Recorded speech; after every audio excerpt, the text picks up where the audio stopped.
LeeMack912, you moving the damn camera around. How people supposed to see what's going on with you?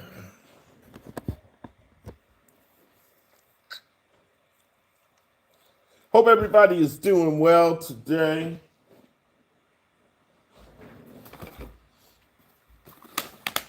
I'm out here working on my Cigar of the Year list. And I got some stuff that I need to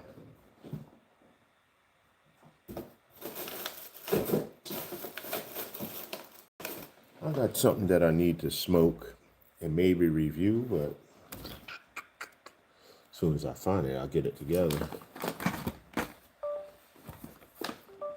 So I figure, why not just turn on the camera? Get no R. What's good, nephew? I'm good.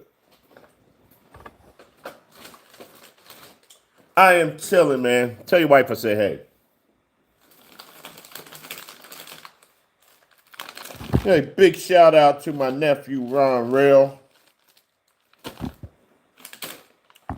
Ron is the king of just turning on the camera in the middle of the day on a random time and just getting 1 million people watching, you know.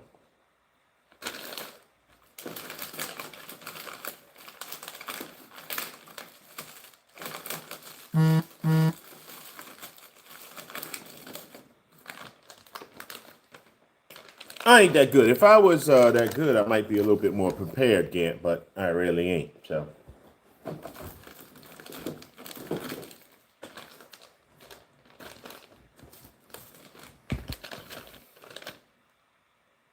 Okay, here we go. I was looking for something to smoke, and I had something out of a club box that I needed to smoke, and I couldn't find it.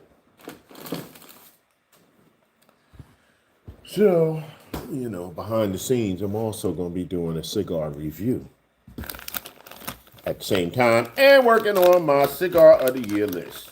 I was watching Joe Budden, but I ain't got, you know, got to sit that down.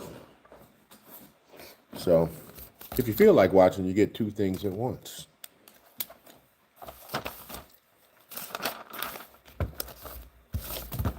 Shout out to Sean from Cohiba.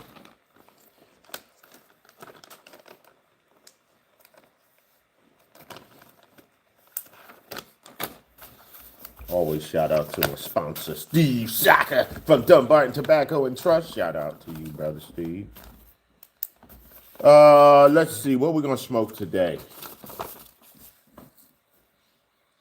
It's going to be a choice between the Don Emanuel, who I've seen that before. This is the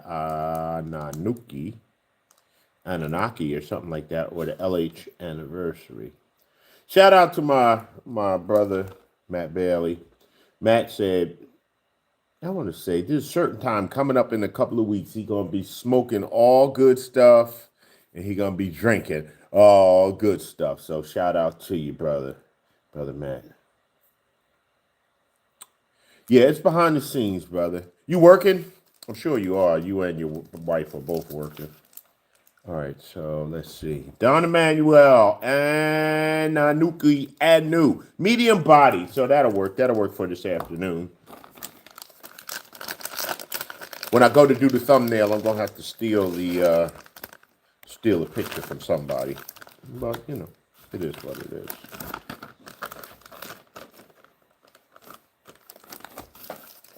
It is what it is. This is all of what happens before we do a cigar review, right? So we got the Don Emanuel Ananuki. Oh, you know what I forgot to do, though? I forgot to say this is only for educational purposes. It is not intended for anybody under the legal smoking age in your jurisdiction. Please, if you are not of age, don't watch. We don't encourage smoking of any substance. We just happen to enjoy it. Woo! Yeah, I figured you had the iPad or something on. All right, no, I'm gonna just go ahead on. Don Emanuel Ananuki Anu, medium body, craft with Tabacalera Diaz Cabrera in Dominican Republic. Somebody else is doing it. Oh, that's Eladio Diaz. All right, yada, yada, yada. All right. I gotta take my notes. But anyway, I'm going to turn the camera on and do what I do.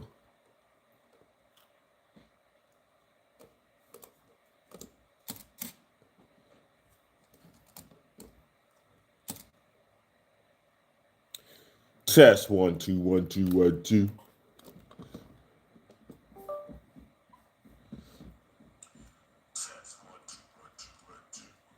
We're good to go. What's up, family? LeeMack912 and hey, look here, man. It's been cold the last couple of days, and I've been working outside, and I ain't been happy. But I'm happy today to be off. I'm happy to be inside. I'm happy to have a cigar to smoke. We are smoking the Don Emmanuel, the Ananuki Anu. Hey, look, it sounds like, hold on, I gotta come back. That sounds like some of that Chinese that I'm trying to learn now. Well, LeeMack912, why is he learning how to speak Chinese? Fuck if I know. Yo, hang on, I'll be right back.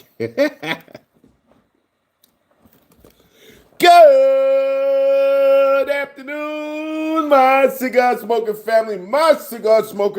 Good afternoon, LeeMack912. And I am here today smoking the Don Emmanuel Ananuki. I learned in the last few seconds here that this was created at Tabacalera Diaz Cabrera in Dominican Republic. And I said, you know what? That sounds familiar. That sounds like something I know. Anyway, it was blended by Eladio Diaz. So here's what they say. Creates a harmonious medley of flavors: earth, cedar, black coffee, dark chocolate, and several notes of nuts and leather. Just trust me, I probably won't get none of that, but it's all good. It's all good. Let's see. It's inspired by a Sumerian mythology. Anunnaki Anu offers cigar lovers a unique mystical smoking experience defined by exceptional craftsmanship and a pigtail cap. With the signature pigtail cap. Really? They must have forgot the damn pigtail on this one. Oh, see, that's a regular cap on that one. So, anyway, so we'll see. MSRP is $17. I'm going to have to look up and see what the blend is. Y'all hang on. Because I ain't got none of these notes. Yeah. All right, let's see. All right. Potentially. All right. I appreciate you. Oh, hey, Bobby Gardner, what's up, baby? Somebody had you in the no-show list, man. Good to see you, brother Bobby. I'm working on my cigar of the year list, and it's just got to put stuff into the spreadsheet. And I started it last night, and I got one cigar on the list, the Cohiba Rubicon. I got one.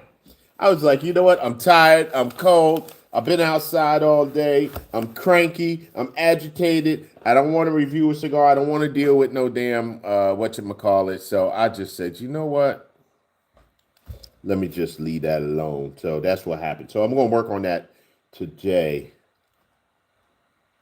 Yeah, brother, it is good for us all to be seen, I tell you. Anunnaki Anu. I got to see if I can find a price on this one. It's $17 for the MSRP. Crafted by Eladio Diaz. So once I turn the camera off, this is the shit I do. Then I got to go to my Googles and see what's going on. See if I can find something else about this cigar. I hope everybody's doing good today.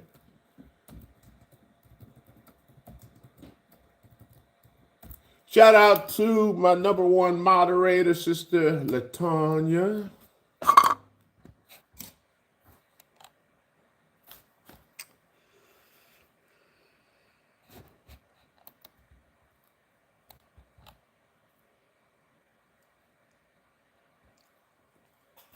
What size is this one that I have?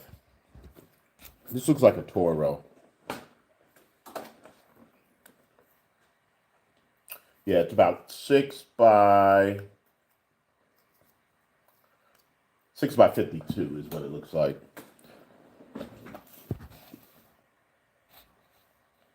Oh, let me see. Okay, the Anu is the size. Yep, 6 by 52. They don't really give you any real detail on it except that the wrapper is Dominican, the binder is Mexican, and the filler is Dominican. So, what does that tell you? Not much, but dude, does it matter? Not really. Wrapper, binder, filler.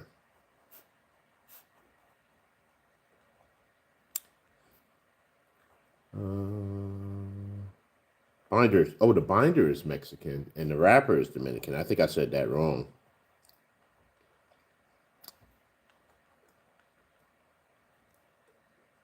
All right. We go. See, y'all get the chokes and all. Marty, what's up, brother Marty? Good to see you. Gant says, have you had any Lamperts? I've been digging them recently. Yeah, they come in the small batch box. The first one I've had, first couple. And I think I did a review on one, and it's a really good cigar. Really good cigar. I haven't been disappointed yet. Mixtape Swagger, what's going on, brother? Good to see you, man. Good to see you. All right, family. All right, we are back. And I had to do my Googles, and I had to look up this Don Emmanuel Anunnaki Anu. The Anu is the size. And that's the 6 by 52. They also have a Anunnaki Ki, Ki, and that's 5 by 50. So Robusto and Toro, y'all know exactly what it is. All these fancy ass names, but you know, $17 MSRP. Dominican wrapper, binder is Mexican, Dominican filler, crafted by Eladio Diaz. And this name, I'm going to have to look it up because it comes out of Sumerian culture, I believe, mythology. Sumerians are some of the people you can read about in the Bible. I was watching the documentary about those folks recently. So, and we're gonna have a little bit of red wine this afternoon. This one is called Educated Guess. It's a Cabernet Sauvignon, 2023. I didn't even realize it was a couple of years old. Got this from Costco. I just like the name, being an educated type of brother myself. I figure Educated Guess is a good type of cab, and I like it. Ron Mack, what's going on, baby? Good to see you there, brother. Robert Ramirez, what's up? My brother David Martinez, what's up, brother? You know we always KIP, baby. Keep it pushing. Good to see you, brother. Good to see you. I'm working on my list of cigar of the year, if y'all figure out what I'm doing. But I'm also recording a cigar review. And see, what happened is now I didn't turn this camera off, and so I'm still talking. So everybody, I don't know who the fuck I'm talking to. Yeah, but it's all good. It's all good. I hope everybody had a good Thanksgiving. Got to spend some time with family, if you got good family. Some people got family that's a pain in the ass, and you'd be like, I don't really want to be around them folks at all. So I get that part too. I get it. All right, now I'm going to turn this camera back on, and then we going to see what's going on. All right, family. LeeMack912, and I'm back. I am back. I'm in a good mood today, family. I'm in a good mood because I did not have to go to work today, and I will tell you that I froze my ass literally off for the last 2 days because I don't like the cold, and it's been cold outside. I'm going to tell y'all a quick story, right? And I'm going to change the names of these people because the people should be innocent until proven guilty. But, all right. So I had a student who was, let's just say, I thought he was on some bullshit. And he was flinging around the bullshit. And I said, pulled him to the side one day and said, Look, man, you can't bullshit a bullshitter. Now, I don't care what you do or you don't do, but what I see here is that you giving these folks, them other color folks over there, a big line. You giving them a story and a line, and I ain't really falling for it. So if you're here to do what you do, do it. If you ain't, don't. Okay, whatever. He give me this big old thing. He got on out of there. So I run into another student who also knows this brother. I say, hey, you know this brother over there? He goes, yeah, man, that dude he on some bullshit, you know. Out there smoking crack and everything, you know. That's what he doing. I said, okay. So the point of the story is this, right? You can't always be first to jump up and be willing to try to help somebody until they prove that they themselves want to help, but more importantly, that they want to help themselves. Because people will put you in a bad place and you thinking you helping them. All right, on the outside of this, little musty, little bit like fall leaves. It actually smells pretty good. So that is that. All right, we're gonna snip the top. Shout out to my brother Randall. I am using his Cigar cutter that he gave me because I recently couldn't use it because it got glued shut with all of the tobacco goo in it. All right, on the cold draw. I'm showing y'all the cutter. They ain't see the cutter. Here you go, the cutter. Oh, this is funny. This is funny. Gant said, you know what? I mess with this format. Live recording while recording the review. It's a little bit tricky. What's up to that Rican cigar guy? Hey, bruh. What's up, man? Hey, see you in a minute. How you doing, man? Hope you are having a good holiday and you doing well. Hey, shout out to Jason, my brother Jason Ritchie. I got to shout out to him. He's out there on the road right now. Him, Matt, and Ock. Them the three. They keep me going. They keep me going. All right, family, we gonna light this thing up, Brother Dexter. Brother Dexter, what's happening, baby? I will call you soon, Dexter. You know how we do, brother. A few times a year, Brother Dexter and I call each other and shout out each other and talk to each other and see what's going on. So anyway, we're gonna light this one up. Here we go. What's up, Matt Carey? I see you, boy. Oh shit. You know what the problem is? I ordered these damn bottles of butane, right? I got 1 million of them, right? 4, 5 of them, they good, but the tip of them doesn't necessarily fit in all of the lighters, so it don't fit in that lighter. I got to figure out something else, but we're going to go with this lighter instead. Old Margaritaville Cigar joint. All right, here we go. Let's go.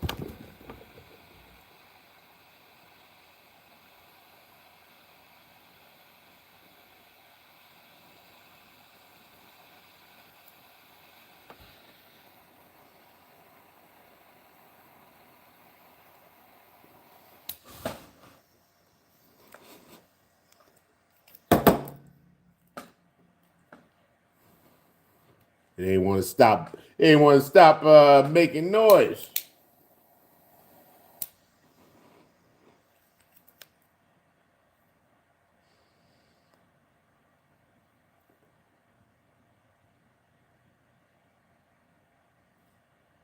Right away, smooth, black pepper.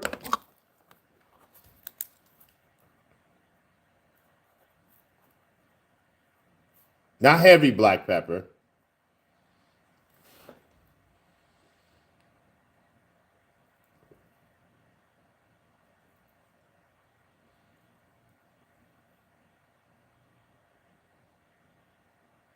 Ooh, that's a little bit of creaminess in there. A little creamy and vanilla. Sweet. So I'm going to say creamy, sweet vanilla because there's some sweetness in there. with that black pepper just kind of drops in the back there. It's a good blend. It's 3 or 4 different flavors right at one time.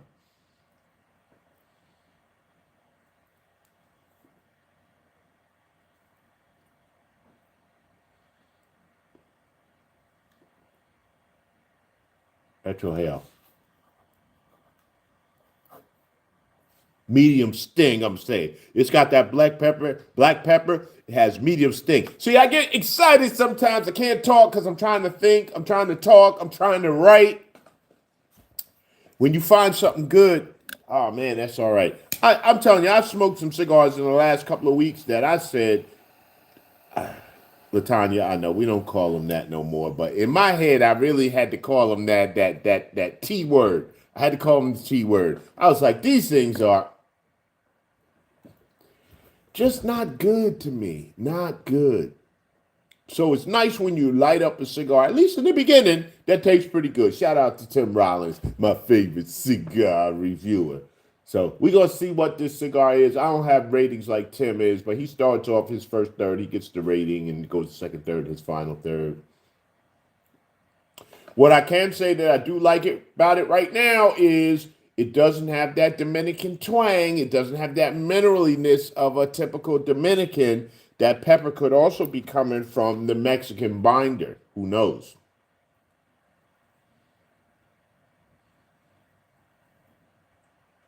Good smoke output.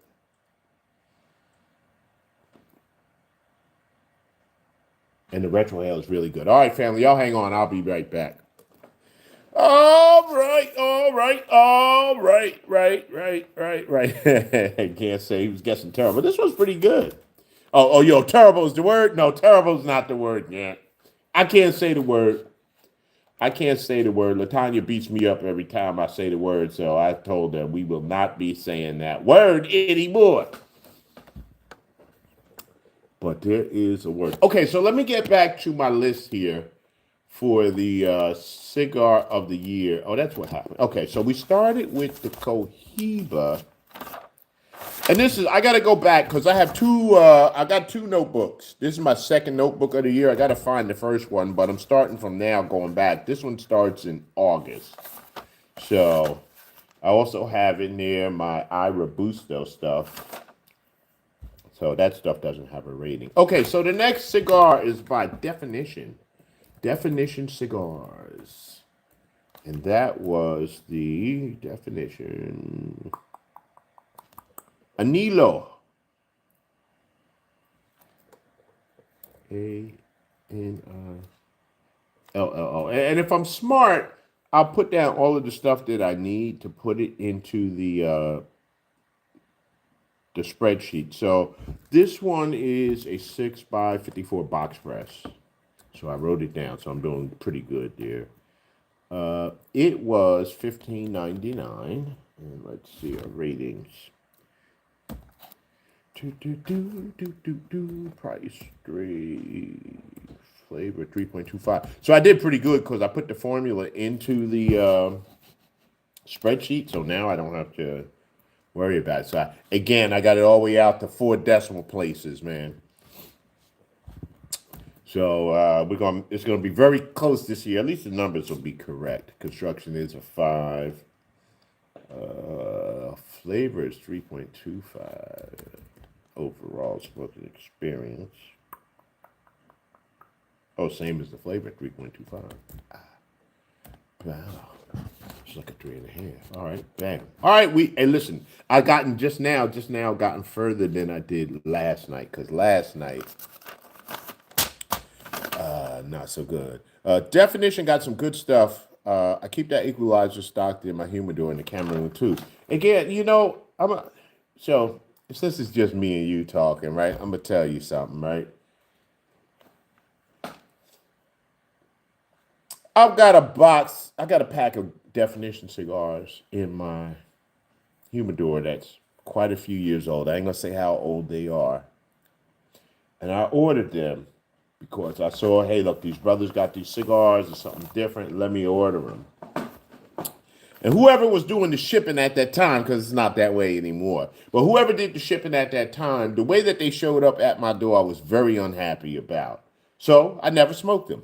Never smoked them. They sat there, definition, and come and go, come and go. But now I hear a lot of people really on that definition train, and they're like, "Man, I really like these definition cigars." So I was like, "Let me." That's the Anilo or whatever was one that I picked up this year, and said, "Let me smoke it and see what I see." And it's very nice. And now I got to go back into my humidor and try to find those old ones that I have there because they got some age on them now.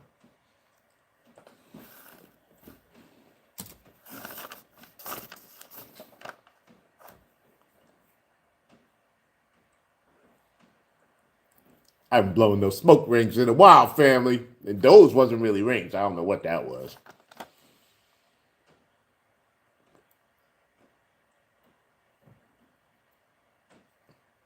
There's just smoke coming out of my mouth. What I can say about the smoke coming out the mouth is that it is very nice. It's got some thickness to it. It's got some flavor.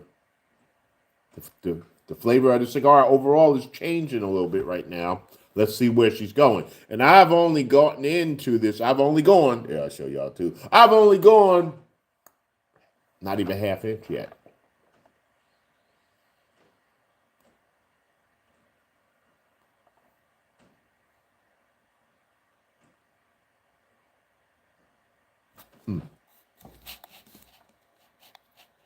So one of the other things that I like is I like the cigar flavor wheel. Because sometimes as I am smoking a cigar and you lose. Yeah, I can't think about all them damn flavors. I'm not one of them guys who can tell you that I'm getting like, creme brulee on top of a sugared cranberry with mossy bog. Man, I don't know all that. I just know basic shit. That's all I know. So let me look. So this one is by Cigar Inspector. This is one of my go-to uh my go-to flavor wheels. Gant, I like what you just said. I'm coming back to you. So I look at it. So when I go over here and I look and say like the herbs, spices, it's like anise, cardamom, black, white, green, and red pepper, cinnamon, clove, and cumin, right? So I like that. That's good. So we already talked about it. This one's got a good length of pepper.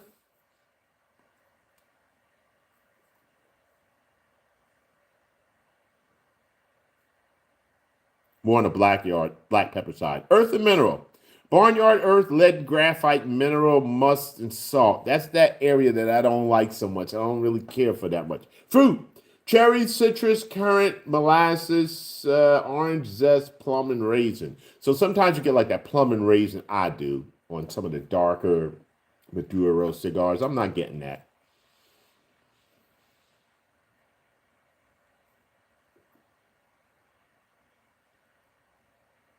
Nuts, almond, cashew, marzipan, peanut, and walnut. Nuts can be kind of tricky because I don't know. Is it an almond or is it a walnut? I don't know. Walnuts kind of have a little bit more musty taste. Well, almonds more like sweet and cherry.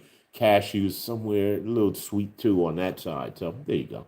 And then you have other flavors like bread, char. I talk about char a lot because sometimes that's what I get. Caramel. Caramel's very common with me on a cigar, a sweet taste. That vanilla is what I'll call like a caramel vanilla. Coffee. You can have espresso, roasted, black coffee with milk, chocolate. 'Cause coffee and milk is kind of going the same. Floral flavors, yeah, every once in a while. I'll say the Tony Soprano cologne, so I'll get that. And then there are not really flavor flavors. I like that. They call ammonia, dry and harsh. Not really a flavor, but that's what it is. And then on the plant side, you get like grass, hay, moss, cedar. That's on the woods, tea, tobacco, and vegetal. So sometimes I'll describe a cigar and I'll describe the taste, and I'll be like, it tastes green to me. That's what I'm talking about, like moss and grass, and sometimes and maybe it's tea. Some people might say tea. I might just say wet leaves. I don't know. So there you go.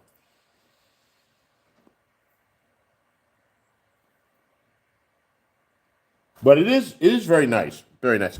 Shout out to Matt Bailey again. Shout out to Matt Bailey. He was in his front yard the other day while I was complaining about the cold. He was out there in his front yard with some flip flops and shorts on and a glass of damn whiskey, smoking a cigar. Why I oughta. But today I'm gonna do the same thing. It's afternoon now because right now it is live. It is 1:59, almost 2 p.m. Wait, I gotta wait till 2. We can't drink before 2 o'clock. Hold on. We got another 30 seconds or so before we could pour our drink. Well, we could pour it and then we could drink it after 2. How's that? There you go.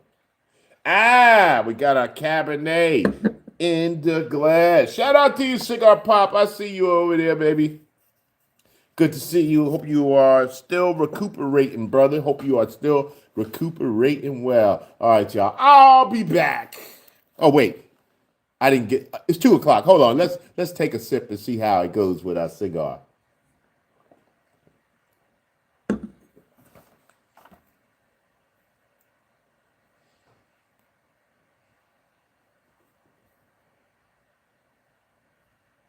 That's a real nice combination. I don't know how much these cigars are out there in the wild, but for the MSRP of $17, not bad. All right, I'll be back. Gant says, definition got some good stuff.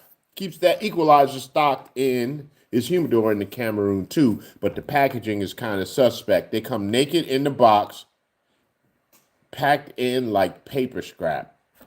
You know, the first ones I got, Gant, they were just like in an envelope. It was not even like anything hard. It was just an envelope with the cigars in the bag. They may have had a Boveda pack in it or whatever, and luckily they didn't get damaged. But I was like, do better. My brothers, you got to do better. You know, we want our people to get ahead, and I'm talking about black people. All right, I'm talking to y'all. It's just me and you. We talking. Black people, do better. And there's some people out there that are doing very well, but there's some that need to do better. So you figure out which category you're in.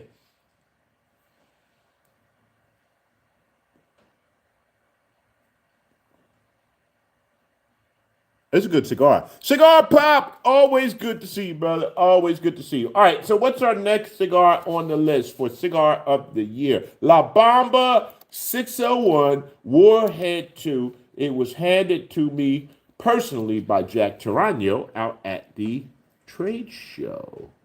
Who makes La Bamba? Espinosa. Shout out to Eric Espinosa as well. Eric is a cool dude. I like Sir Eric. He's a pretty cool guy. Met him a couple times. He's actually been up here to our lounge in Elk Mills, Maryland, Spartan Cigar Lounge. So,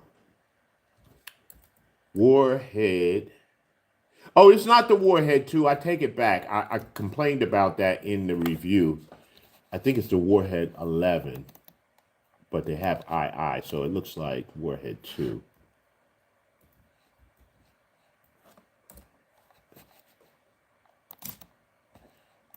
Warhead 11. I thought that was a pretty good cigar. Yeah, Jack's a pretty cool guy. I only met him once, and he seemed all right to me, but he was easy to talk to. Nice guy. 6 3/4 by 54. $15 cigar. Let's see what I say about the price. And you know, when I do these cigar reviews, it's always about how they are smoking and hitting my palate that day. My nephew Ron used to do the cigar, whatever he called it. It was like a tournament. And he would say in the tournament, sometimes he would smoke a really good cigar, and one that he liked, but he was like, today she didn't come to play. So therefore, today it doesn't do well. So all of my reviews are like that. Depends on what happens and what what they were doing that day. All right. A shout out to my brother Carnell. What's going out there from the snowy fields of Iowa. Bruh. I got some relatives out in Milwaukee. So shout out to all my family in Milwaukee. And I always say, I'm going to come out there and see y'all one day, but it ain't going to be until the summertime, not even the spring. Hope you're doing well today, Brother Carmel. I hope you're working well. but not working hard, brother. All right, the next one is going to be the Supreme Leaf Corojo. This was from the Wooden Indian, and this was Dave's 20th anniversary diversion of the Supreme Leaf Corojo, 5x56. They only made 500 boxes of this cigar. Had a Corojo 99 wrapper, Nicaraguan binder, and filler. So this was the... Oh, it's Aganorsa. See, and I should be smart and write that down in my notes as well. Aganorsa.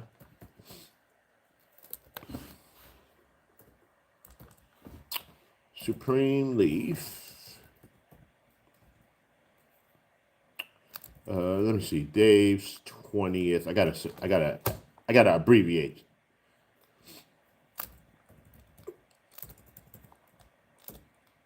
Let's see, Dave's 20th anniversary. Oh, I still gotta say shout out to all of the. Oh shit, I put that in the wrong column. All right, back up. Supreme Leaf. Dave's 20th.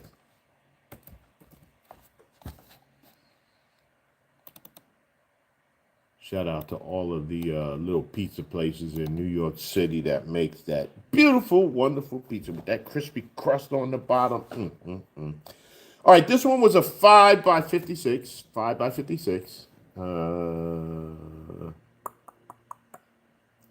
Damn, now see, I didn't write the price down. So, Gant says, when you do a review, is that normally the first time having a cigar? It's probably the first and only time, Gant. I'm not like some folks that really can afford to buy 2 or 3 and smoke 2 or 3 or whatever the case.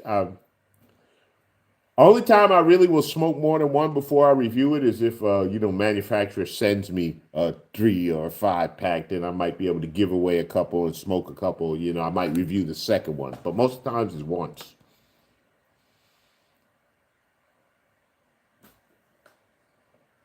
My justification for that, Gant, is if you, the consumer, go out to buy a cigar, you're not necessarily going to determine whether you like it after you smoked it 4 or 5 times. You typically going to pick up one, smoke it. If you like it, you might get it again. If you bought more than one, you'll smoke it again. So I try to make the experience as close as possible to the person that would go in the shop and pick up a cigar. All right, I got to go back to Wooden Indian and look at their Supreme Leaf prices. They want to know how old I am. Let's see. I was born in 1912. How's that? That's good enough, right?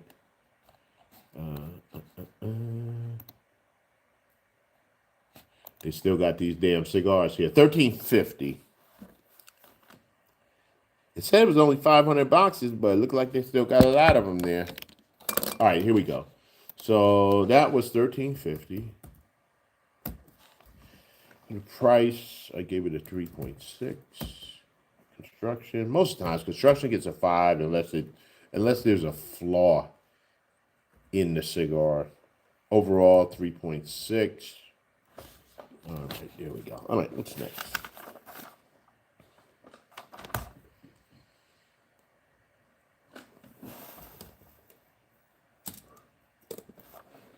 All right, family. We are still smoking the Don Emmanuel, the Anuki, good God almighty. Anunnaki. Whatever the hell the damn size was. The Toro size, damn it. And I will say that she is smoking pretty good. She is smoking slow. The peppers kind of died down a little bit. Y'all see that? She's burning all right.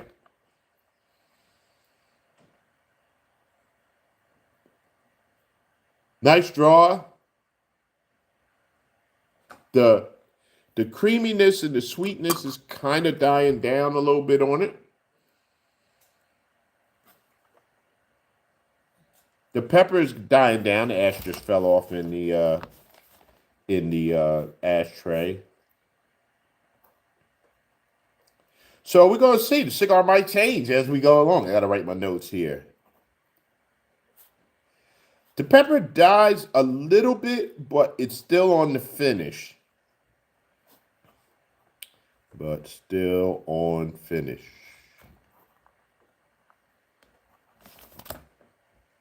I wanted to make sure I didn't let it go out, you know.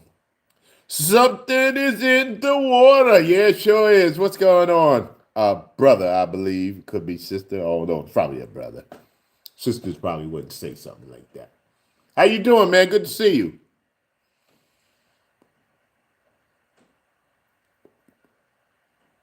Hey, don't forget to hit the thumbs up button if you like what's going on. If you don't like what's going on over here on this video, hit the thumbs down button. It's okay. Just vote either way, up or down. We don't mind.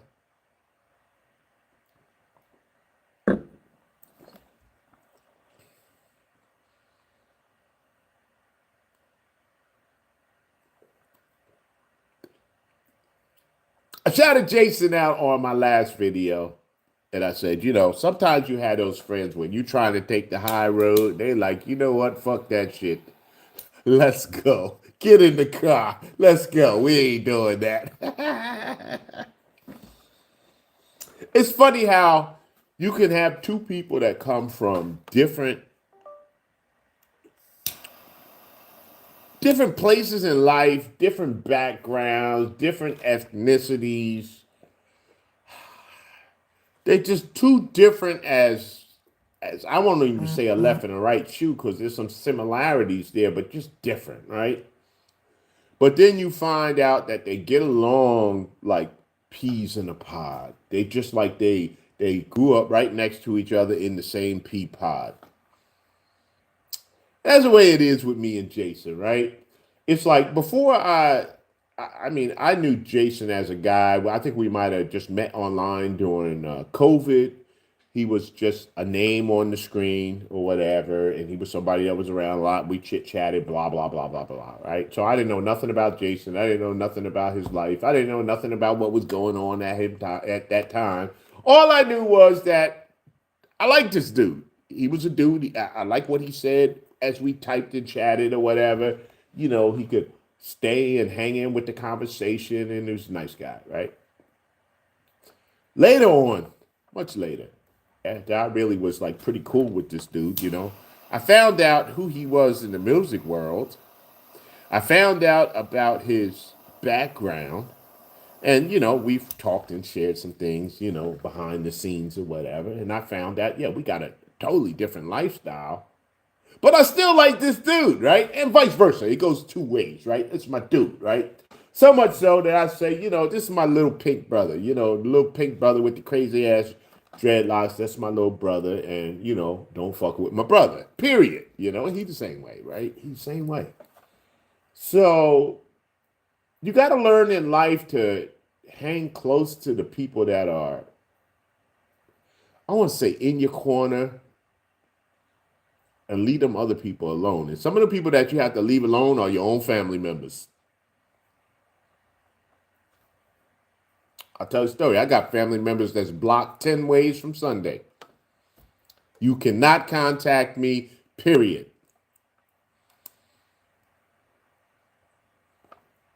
The only way you may contact me is you show up on my front door and I might not open the door. I'm just saying. It is what it is.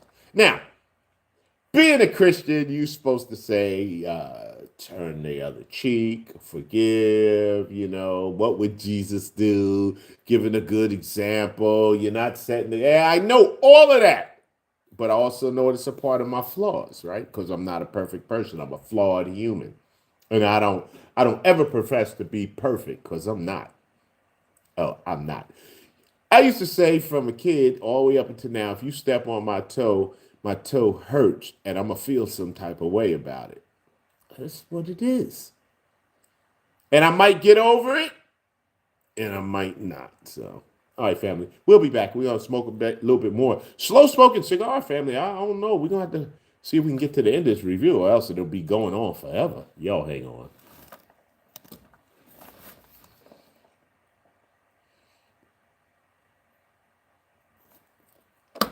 All right, let's get back here. Let's see what else we got on our list for cigar. reviews cigar of the year. We got the Lure cigar. Shout out to Luke Cross. He is the owner of Lure Cigars. I smoked the Brown E. Trout. And shout out to his wife and his kids as well. The Brownie Trout was a 5x52 Robusto, 12 bucks. Good price. For the price, I gave it 3.8. Yeah, so it looks like I liked the price. Construction was good with a 5. Flavor 3.75. Okay, flavor up there pretty good. 3.9 for my overall experience. So there we go. That's a pretty good cigar. I've been pretty happy with the Lure, and I've been pretty happy with the Chimales.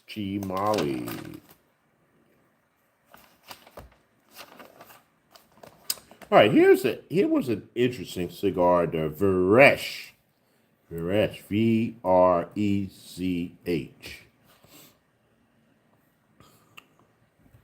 And they may only have one cigar. But anyway, or maybe not. They may have a couple. I don't know. This one is called the number 1. No, they might only have one size. This is a Corona Gorda. So my size, I like a small ring gauge cigar. This is a 6x46. I got to turn my radiator around here because I keep turning it off with my chair. 6x46.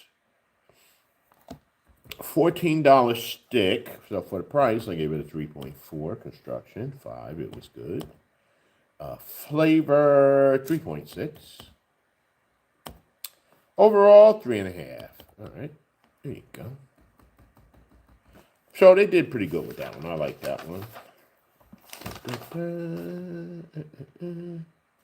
Oh, see, now some of these cigars I'm going to have to go back and see if I reviewed it because somehow in my notes I don't have the ratings. Let's go back to the studio, look at my content, see what I have here. I'll do a search.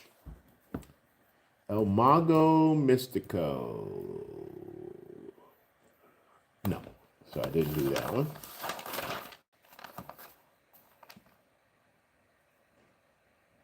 I know I did Amirati, Letter to a Father. Letter to a Father. I did do that one.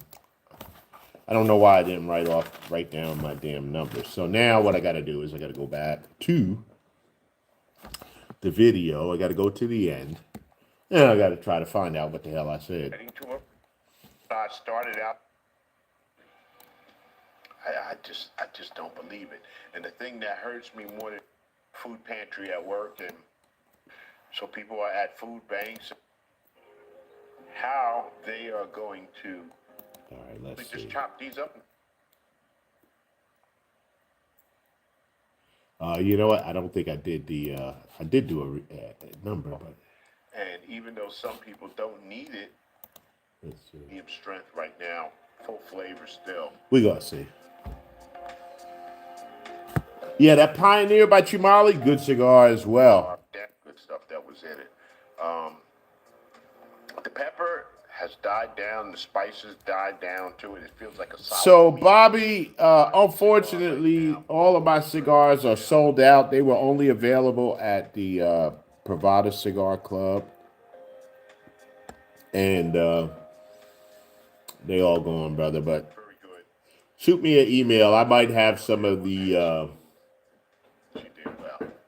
Grassinis, the Lanceros. I got some of those that I might be able to let go, but the rest of them are gone. Yeah, Lures have been super good, said Gant. The Brownie Trout and the Tally Alley, both great. Tally Alley, I think, is named after his daughter. The Mean Gene is named after his wife. Yeah, Chumali on that Pioneer, right? We got you. Best non-soccer broadleaf I've had since the HVC broadleaf last year. Nice. When you wake up in the morning, you got to try to say to yourself, today is going to be another good food. Make their food when it was stretch. That's when you got stretch meals. You stretch pieces with a suggested retail price of $1,000 at the grocery store, and it still works very well. So I got another brother. Yeah, this was a little bit different tonight. Uh-oh, wait a minute.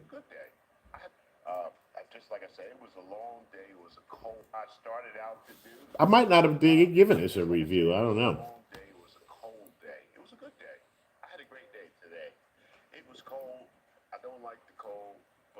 I gotta see. Cigar Pop, what's happening? He said, glad I got your cigar before it was sold out. I try to let everybody know, but some people missed them. Sorry about that. Oh, okay, I got it. I got it. So the Amirati letter to a father, I don't think you can find it available in the U.S.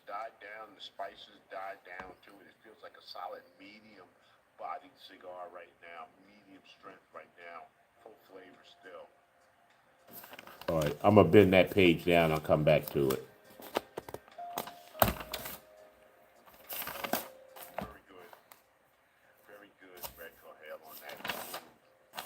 All right. All right, our next cigar we're going to move on to that's on the list is the Monte Cristo. Monte Cristo 90th anniversary. Monte Cristo 90th anniversary. I think the one that I smoked was the 5.5 by 5.5 by 56, 5.5 by 56, 5.5 by 56. Price $38.75. For the price, I gave that a 2.9. I wasn't real happy with that cigar. Construction was a 5. Flavor 3.25, just above average. My overall smoking experience was a 3, average. Yep. Vladimir, bruh.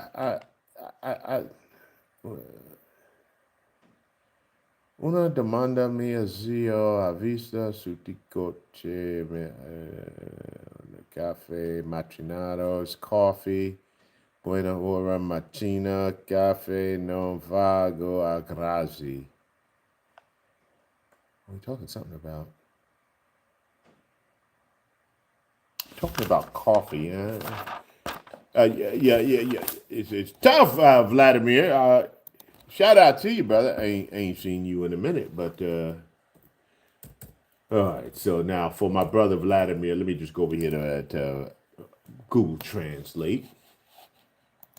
See if I can translate some of these words here. Una domanda mio zio ha visto suticat.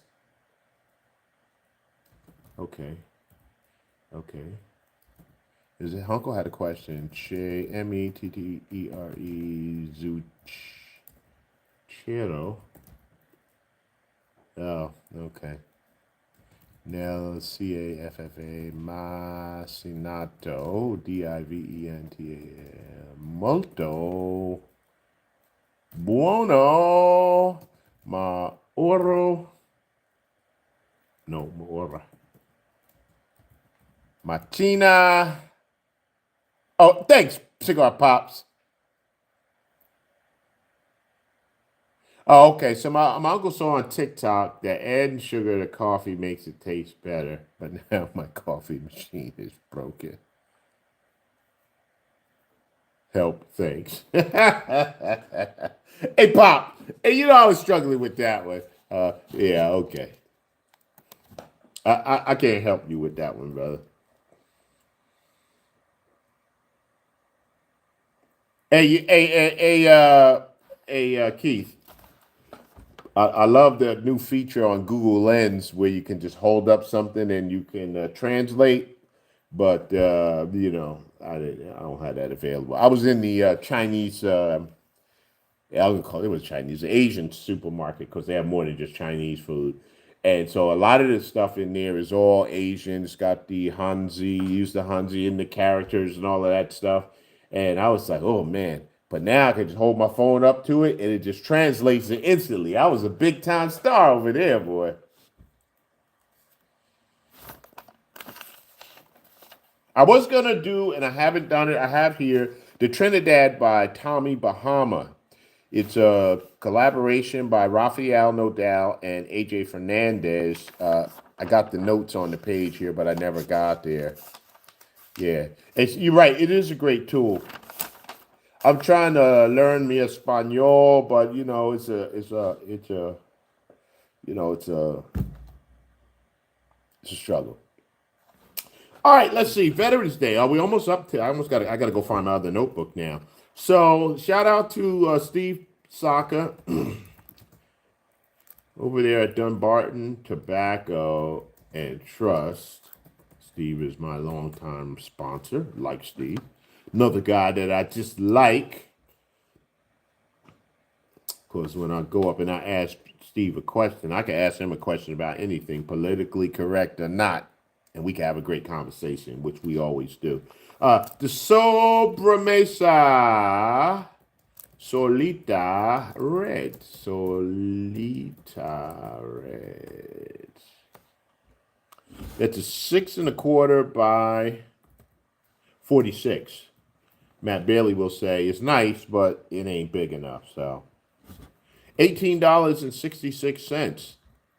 I asked Steve why you have such expensive ass cigars. He said, because my cigars don't suck. Okay. 3.7 on the flavor. My overall smoking experience is 3.75. So obviously I agreed that one didn't suck either.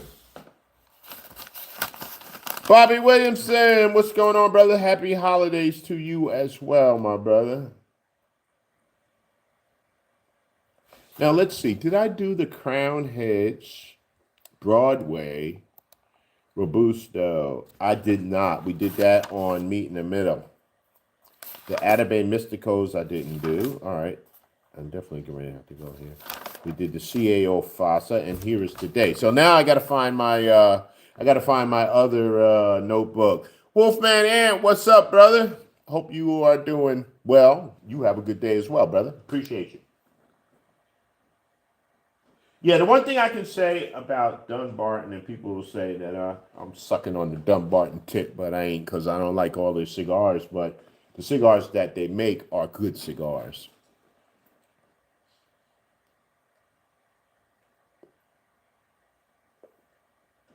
Now, this cigar has got a good blend.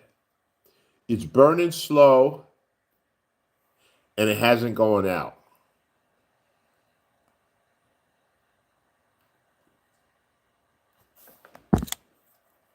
I'm going to say that she is medium strength. I'm going to call it medium plus in the flavor. I feel like it's a very flavorful cigar. Now, right now, the flavors have died down. Oh, let me tell them. Yo, hold on.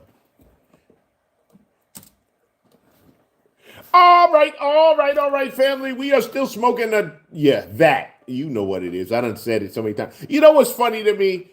I'll do a cigar review. I'll put the name in the title. The name will be in the thumbnail, and someone will click in it during the premiere and go, "What cigar are you smoking?" Fuck is wrong with you? Can't you read? But I have to be nice. I can't say that. But that's what I be wanting to say sometimes.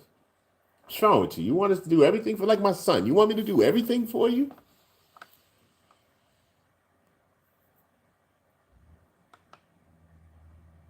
She is smoking very well. Still got great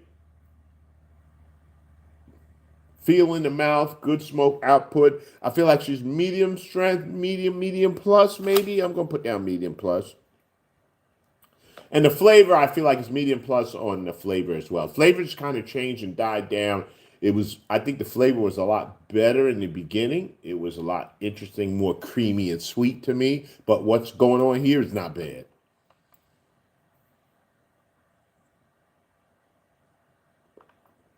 All right, family, I'm going to keep on smoking. I'll be back. So at this point, what I'll do is I'll start thinking about my numbers, because about halfway through, right? I'll start thinking about my numbers. So construction, as you can see from this other stuff I've done, construction usually is a 5 unless it's terrible, right? Price. This one was $17. I got to think about that, right? price, construction. What the hell else is on the damn list? Flavor. I think the flavor is pretty good. This is it's going to be pretty good on the flavor, and then my overall smoking experience is going to be whatever it is, and then the total. All right, let me look in the back here and see where my other notebook is.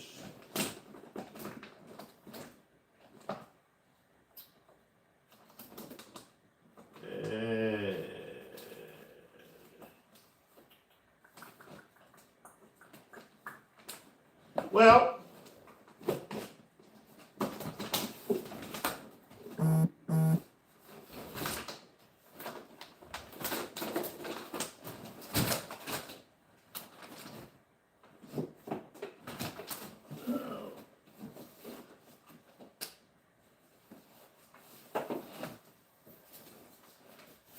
hopefully this is the right one. If it's not, I don't know where the hell it is. Nope, this is from season 8. Wow, that's a couple of years ago. Damn. Now this is gonna be a struggle now. Wait, maybe not. Hang on. Nope, this is from 2022. That ain't it.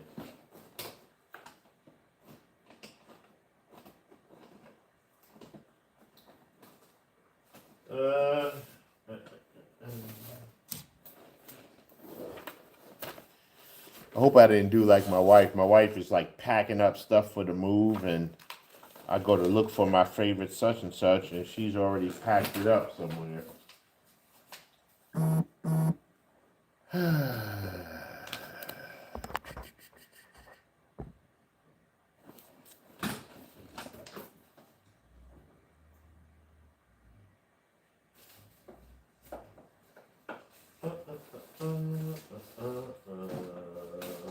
Well,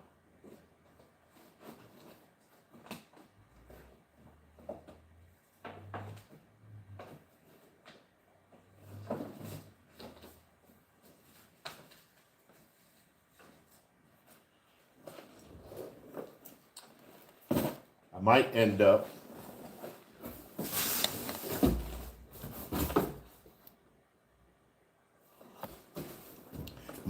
in the basement trying to unpack a box, because I sure don't want to watch every video to figure out what the rating was. Nope, not there. Here we go.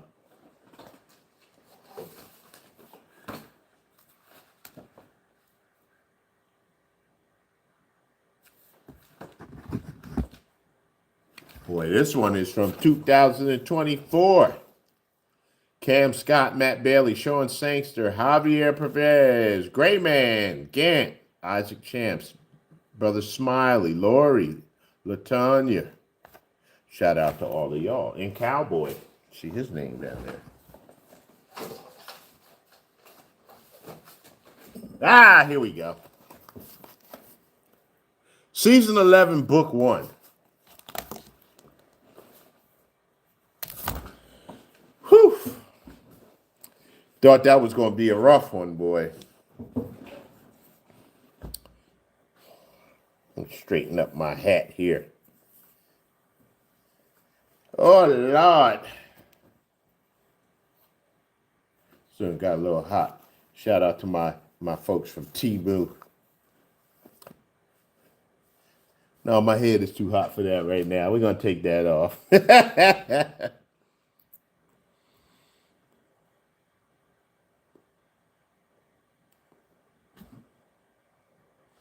All right, let's go back. Let's see. First cigar of the year, this year. I don't even remember this cigar. The Roma Craft Maestranza. I don't even remember that cigar, but it looks like it was a good cigar. Roma Craft. Shout out to Skip Martin and them folks over there at Roma Craft. Maestranza.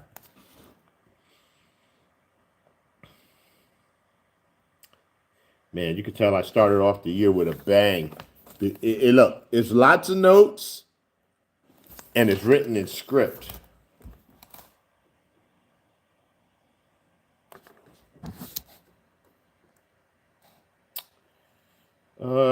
And I smoked the 6x52.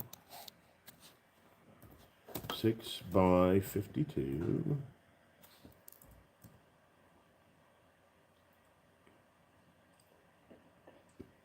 Oh, not bad.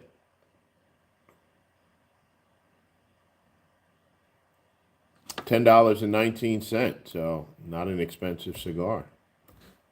So for price, it got a 4. Construction was a 5. Flavor 3.6. Overall smoking experience 3.65. Okay. All right, that did pretty good. We started off the year with a bang.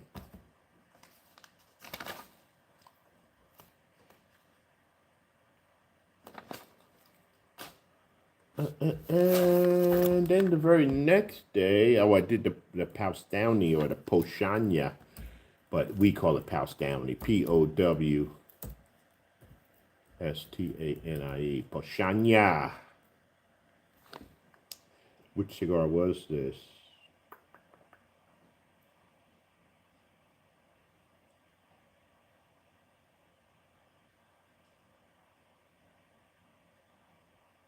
I don't know. I'm going to have to go look it up now and see.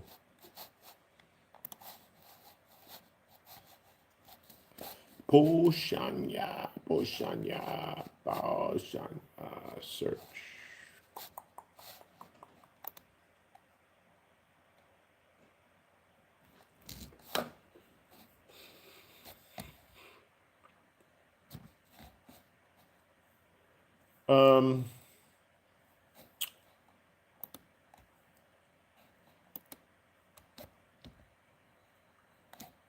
Okay, there we go. Oh, wait. Where'd it go?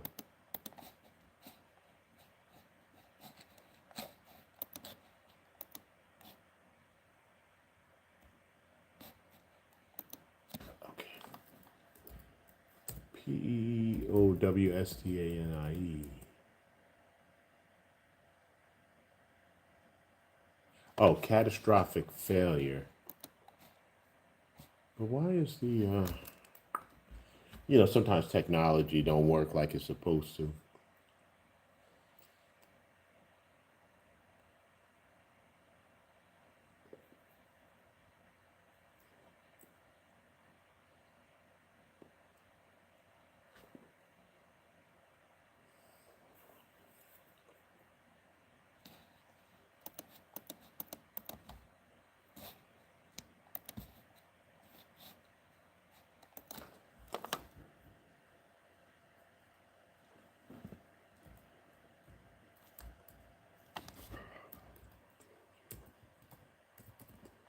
Catastrophic failure.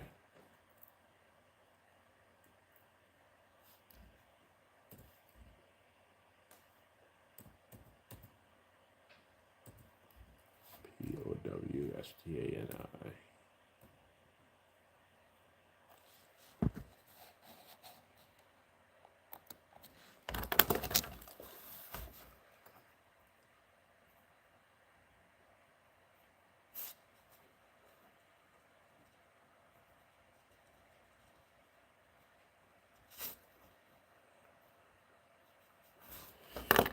Catastrophic failure.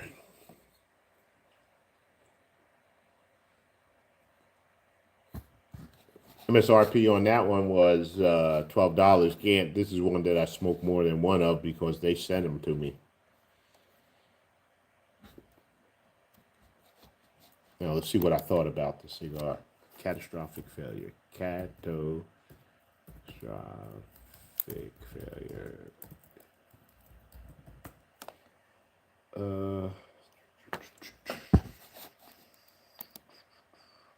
5.5 by 52.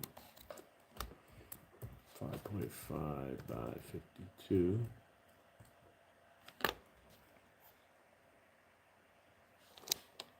This is $12. All right, for the price, I gave it a 4. Flavor, construction is 5. Flavor, 3.5. Overall smoking experience, 3.5 as well. All right, I've got 20 folks on there watching me do a little bit of work on my cigar of the year list.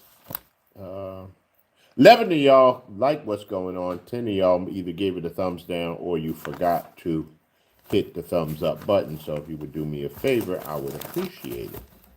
All right, next from my man E. Picarillo. A brand that I don't smoke very often. This is their 15th anniversary. It was 6.5 by 54. 6.5 by 54. $20. Price, I gave it a 3.5. Construction, I'm sure it's a 5. Flavor, 3.5. Overall smoking experience, 3.25. Might explain why I don't really smoke a lot of EP Carrillos, but that got a pretty good rating now. We did the Macallan Black. Shout out to my folks over at Hermanos de Armas. Can't get all them damn R's in there. The HDA.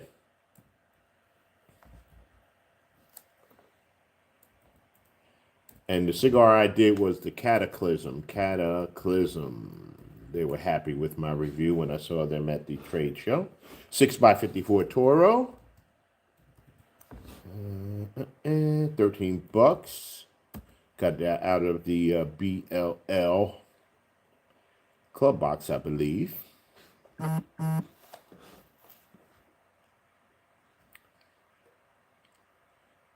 News story just popped up there about Sean Combs. Everybody's talking about the documentary. I got to watch the 4-part documentary on Netflix. They say the 50 Cent still trolling. I said, I don't know. I got to watch it and see what's going on. I've heard 2 different stories about him buying or feeding people in the prison for Thanksgiving. 2 different stories. I don't know which one is correct. Now, you know, I talk about a cigar that's inexpensive versus a cigar that's cheap, right? I don't mind inexpensive cigars. I hate cheap cigars.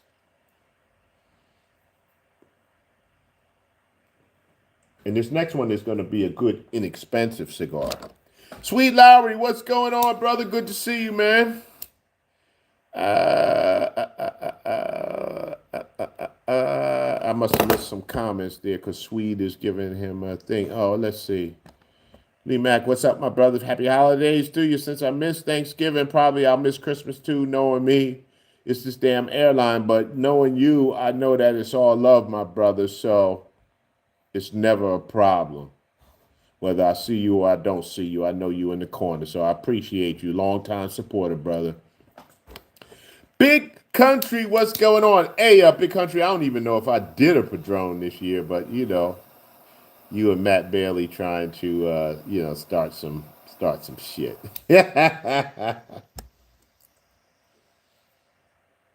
But a cigar that I was very high on this year, a bundle cigar. See, everybody's money is not real good this year. Some people's money is a little funny this year. So sometimes you need to smoke some good cigars, and you can't always smoke your good stuff every day at $18, $20, $30, $40, $50. You can't smoke those every day. So I did a bundle cigar from Prisco. I got to go back and look at the size of that one, but it's a $2.52 cigar in a bundle. The bundle, let me look it up.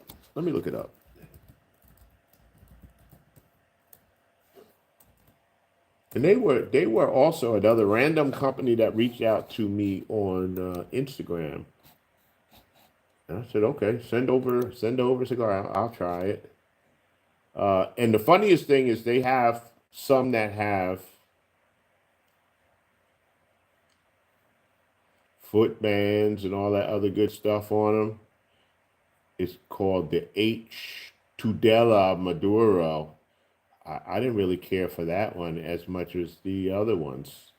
So this one, I believe, was the 5x54 box press. It's $60 for a bundle.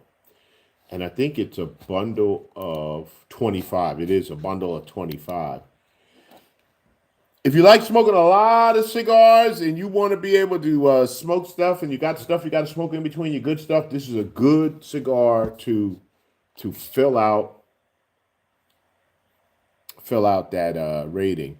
Alex Brandon, did I hear the word move? Yeah, brother, you know I'm moving, man. What's going on? That Placencia scored big with me. The Alma del Cielo absolutely was a great cigar. I love that. Hey, Alex, I forgot when I started, but, you know, there's your density.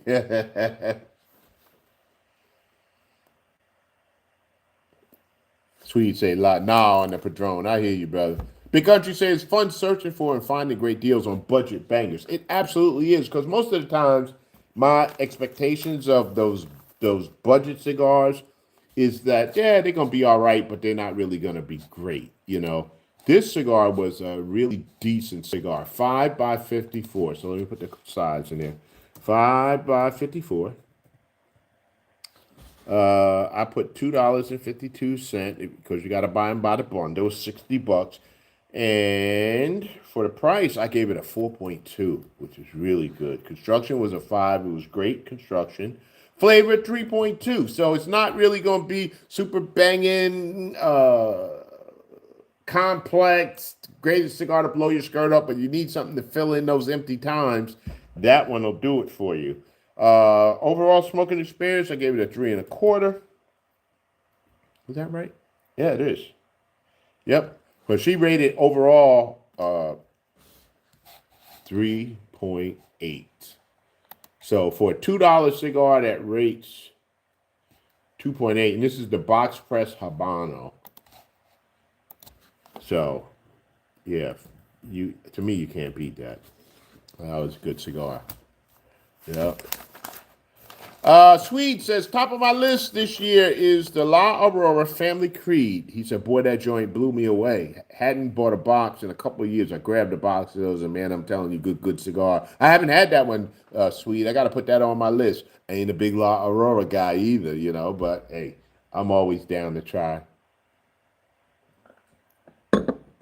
I still have so many cigars that I got from this year's trade show that I haven't had a chance to get through. I stopped buying cigars. I did buy some stuff at the Pravada Black Friday sale, but Lord knows I didn't need any of that.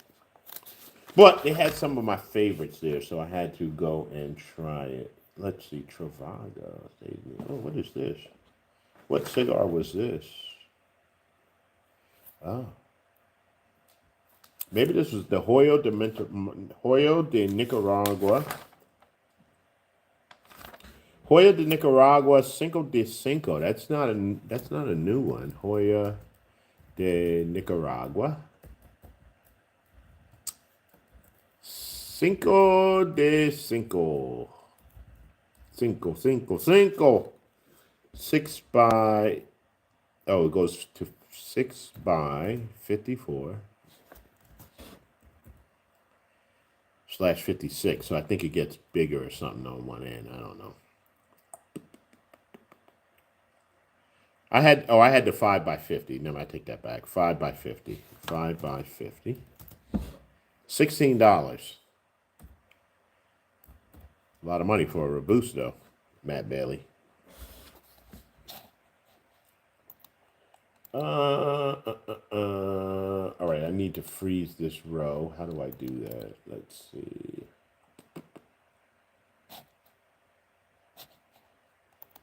There we go. Freeze one row. There we go. Oh boy. Nope. I'm gonna freeze the row above that.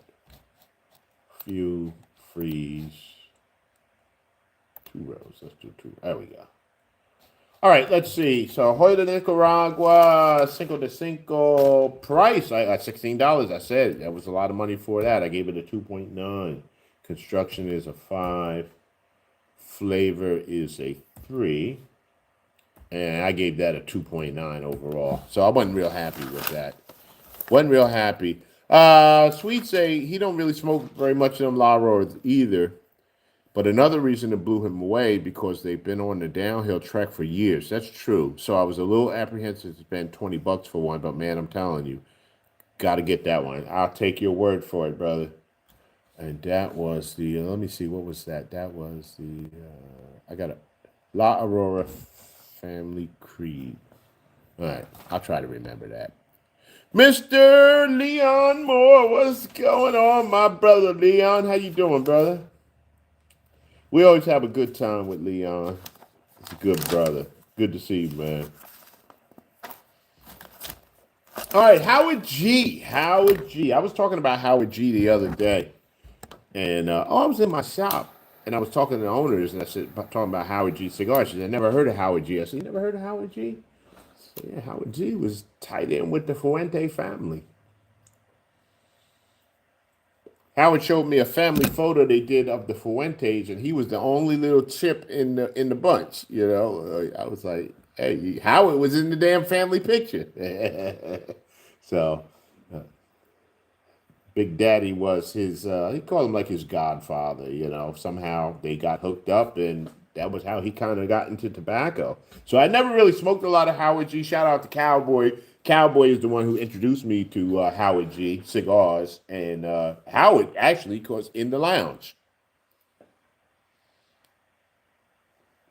Because his home lounge is Corona Cigars down off on Sand Lake, down in Orlando. So we hung out there. So had a good time with Cowboy.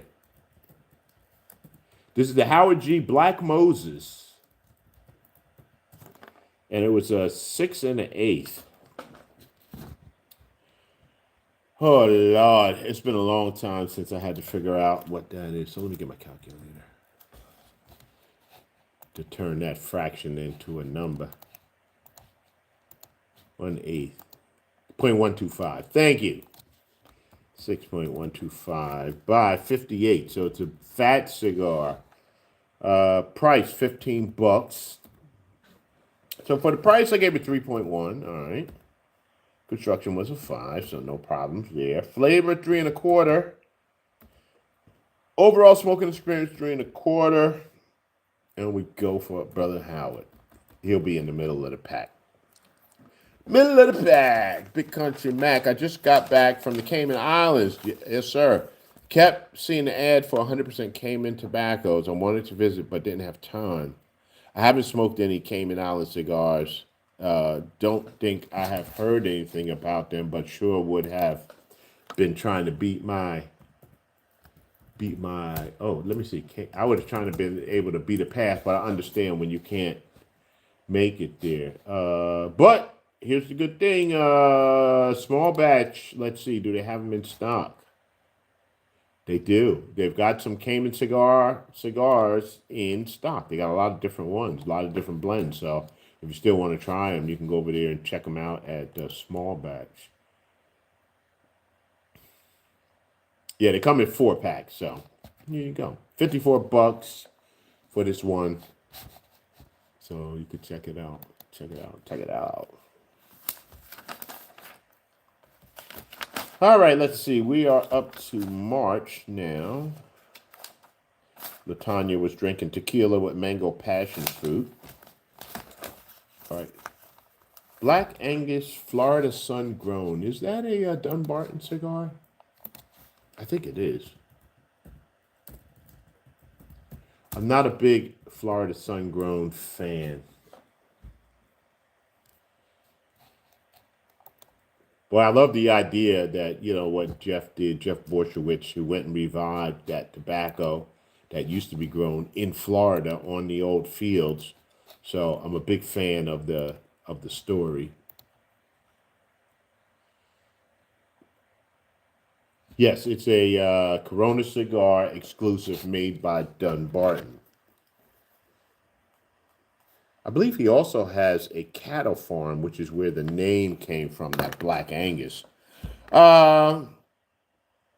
Okay, Bobby Williamson, you asked a good question. What's the difference between a humidor versus a coolador?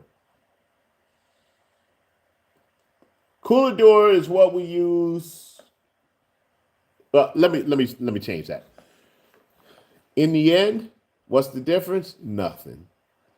When I first started out with cigars and I got more than a few things that could go into my desktop humidor. What I did was I went to the cigar store, got empty cigar boxes, put them in the cigar boxes, and put them in my cooler, and put some type of Boveda or something in there. This was the cooler that we used when we went to the beach and we went somewhere. So every time we went somewhere, I had to take my cigars out so we could use the cooler, right? A humidor, like electronic humidor, is the same type of thing. It does the same type of thing. Like I've got this one back here. Hang on. Let's see where. So electronic humidor, right? Basically, what they do is each of them, they're a box. They hold humidity. This one is electronic, so therefore it will control your heat and or humidity, yada yada yada. Now the funny thing is, you see there's no lights on that, right? That's because it's not plugged in. This is in my garage. I've got a hygrometer in there to kind of keep me up on what the humidity is, but I found that it holds the humidity well. Out here, for whatever reason, when you plug it in, my humidity was going too high, so it does better unplugged. But so that really is no real big difference, All right, let me see. All right, Sweet. Yeah, I got you. Sweet asked the same. His answer was the same thing. It ain't no difference, and you're right, brother. It's no difference. I tell people this, right? Oh, I'm gonna show you another thing, right? Hold on, I gotta move some stuff.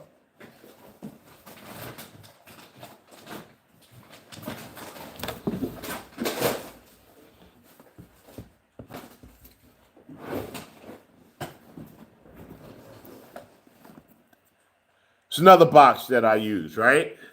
This is Sterlite. These are available at Walmart. What do I have in there? Cigars. This is all my trade show shit, And the one thing that makes this a good thing here is you got these latches and they are weatherproof, so it's got a seal around it. So any of these boxes like this with the weatherproof seal, it's a good deal. This one doesn't even have a Boveda pack in it. It doesn't have I don't have a gauge in it. I don't have anything. It's sitting on the floor in my garage. So all of the big, fancy, expensive stuff is nice, but you don't always have to have that. You really don't.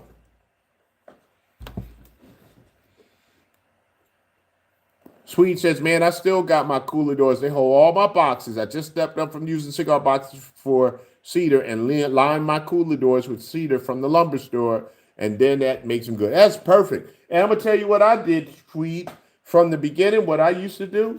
Sometimes I would take they would get like cedar sheets that came out of the cigar boxes. Sometimes if I had a good cedar box or whatever, I would bust the box up and I lined the inside of the thing there. Yeah, so you don't really need all that fancy stuff.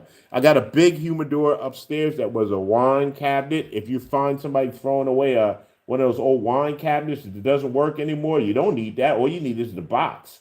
So you use that box, put your stuff in there, put you a Boveda, 2 or 3 of those big Boveda packs in there. You'll see how many you need as you check the humidity. Close the door and you are good to go, brother. Now, I've got an expensive, one of them $3,000 humidors in there. Is it nice? It's very nice.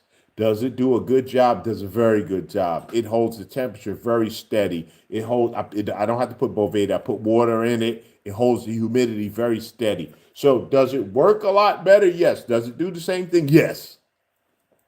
So, hey, thanks y'all for hitting the thumbs up button. I see y'all got it up to 20. I appreciate it. There's my girl, LaTanya. What's happening, honey? Good to see you.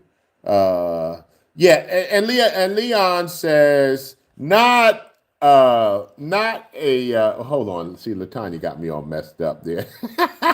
So we have Big Country say he got a bunch of those same boxes. And Leon says, I agree. Spend the money on your cigars, not the box to put your cigars on. LaTanya says, not a pop-up live. Now you, girl, please. You the one said, You need to go live. You should go live. Hey, I see somebody took one of their thumbs up back. Oh, wait, they put it back again. Woo. Yeah, a pop-up live. A pop-up live. Yeah, Sweet says he agrees. He don't have no fancy stuff. He just spends all his money on the cigars, and that's a good thing, man. Train Handler 9580. Lee Mac just clicked on your channel, and I'm listening. I appreciate you sitting in my garage listening and smoking a Liga Privada #9. I like it. I like it. I like it. Uh-huh. Hey, Latanya, you said you sure you didn't tell me you was going live, and I'm gonna tell you the reason why I didn't tell you. Because I said, okay, I'm gonna go live, and then I'll send the link over there. Hey, send the link over to Matt Bailey if you don't mind. If you can help me out, please, dear. I said I'm gonna go live, and then I'll send the link over to all my people, right? So I go to the computer, and I can't go live on the computer. I go to the damn and shit. Now I'm on the phone, so I don't know how to share it on the phone. Oh, look, I can share it. Oops. My bad. It's only been like an hour and a half before I figured that out. Oops, my bad, my bad. Yeah, but I'm doing a cigar review. I'm reviewing the Don Emmanuel Ananuki, some kind of something, whatever. And I'm just putting together my cigar of the year list. So that's all we got going on. So it's nothing special. YouTube said I need to work on my damn my hours because my watch hours is low. So there we go. We working on the watch hours. All right, family. LeeMack912, still smoking, still reviewing the Ananuki. The Anu, Don Emmanuel Ananuki, Anu.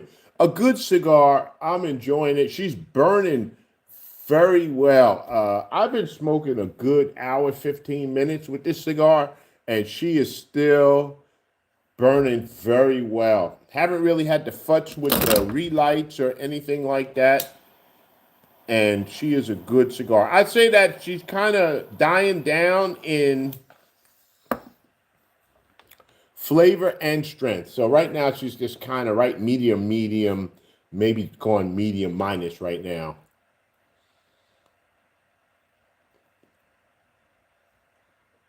But still good smoke output. So I'm going to smoke a little bit more. I'm going to get my numbers together, and I'm going to get on out of here, family, because today is another great day. Every day is another great day. So, we got to do what we can every single day to make it a great day. And how you make it a great day is by starting out your day right and saying to yourself, it's going to be another great day. Why? Because your subconscious mind doesn't know the difference between the truth and the lie. I figure I'll get that in there before y'all click the hell out of here, because I know how some of y'all do. I'll be back.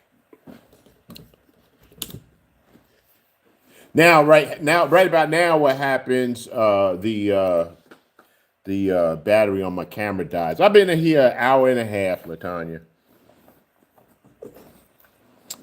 And don't worry, I ain't say nothing bad. I said all good stuff about you.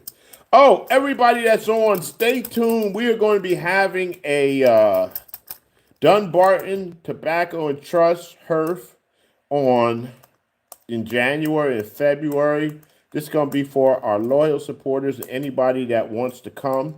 You got to have a Dunbarton Tobacco and Trust cigar to be admitted.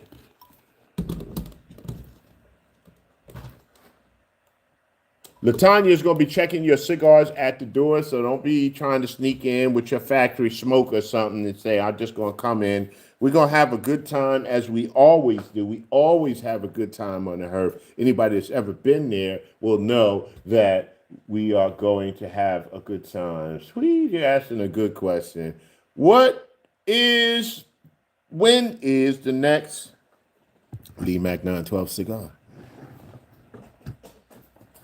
When is the next LeeMack912 cigar? Damn it if I know. I wish I could tell you, but I don't know.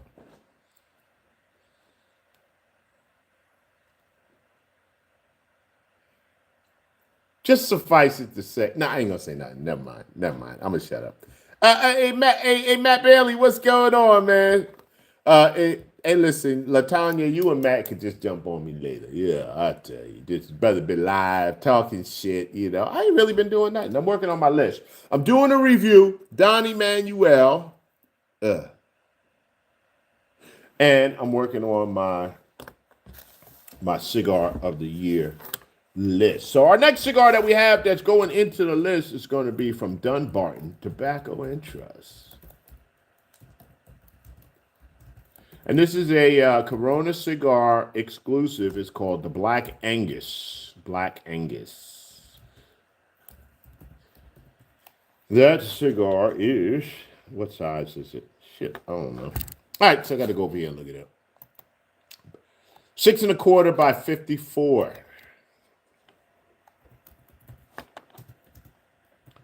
6 1/4 by 54. Oh my God! I just saw the price. $30. Hey Matt, that is not senior citizen on a fixed income approved. That price is not. And it looks like I didn't agree with it either because I gave it a 2.9 for the price. Construction was a 5. The flavor, I gave it a 3.25, and overall was a 3.25. So that'll give you an example. People that say, well, you always on the Dunbarton thing, you say all of their cigars are great. No, I thought that one was too expensive. I thought it was way too expensive for what you got. All right, the next one, Viaje. Viaje has been hit or miss throughout the years. This one is called the Private Bale. Viaje has had some great cigars. Ron has introduced me to some great Viaje cigars, and then some cigars, not so much. Let's see. Oh, this one I smoked was called the Bird on a Branch. So Private Bale, Bird on a Branch. A long-ass name. Bird on a Branch, Bird on a Branch. Bird on a Branch. All right. That's a 6 by 50. So Toro size. $12, so the price ain't bad. Price, I give it a 3.6. The construction is a 5. The flavor, 3. So it's just average on the flavor. Overall, 3. Yeah, so just an average cigar. I hear you. I hear you. So again, what I am smoking is a cigar from Don Emanuel.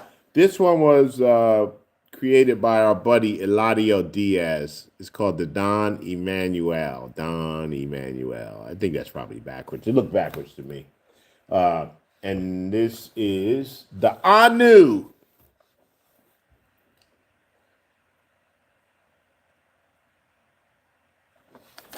Let's see, what size is this? 6 by 52. 6 by 52.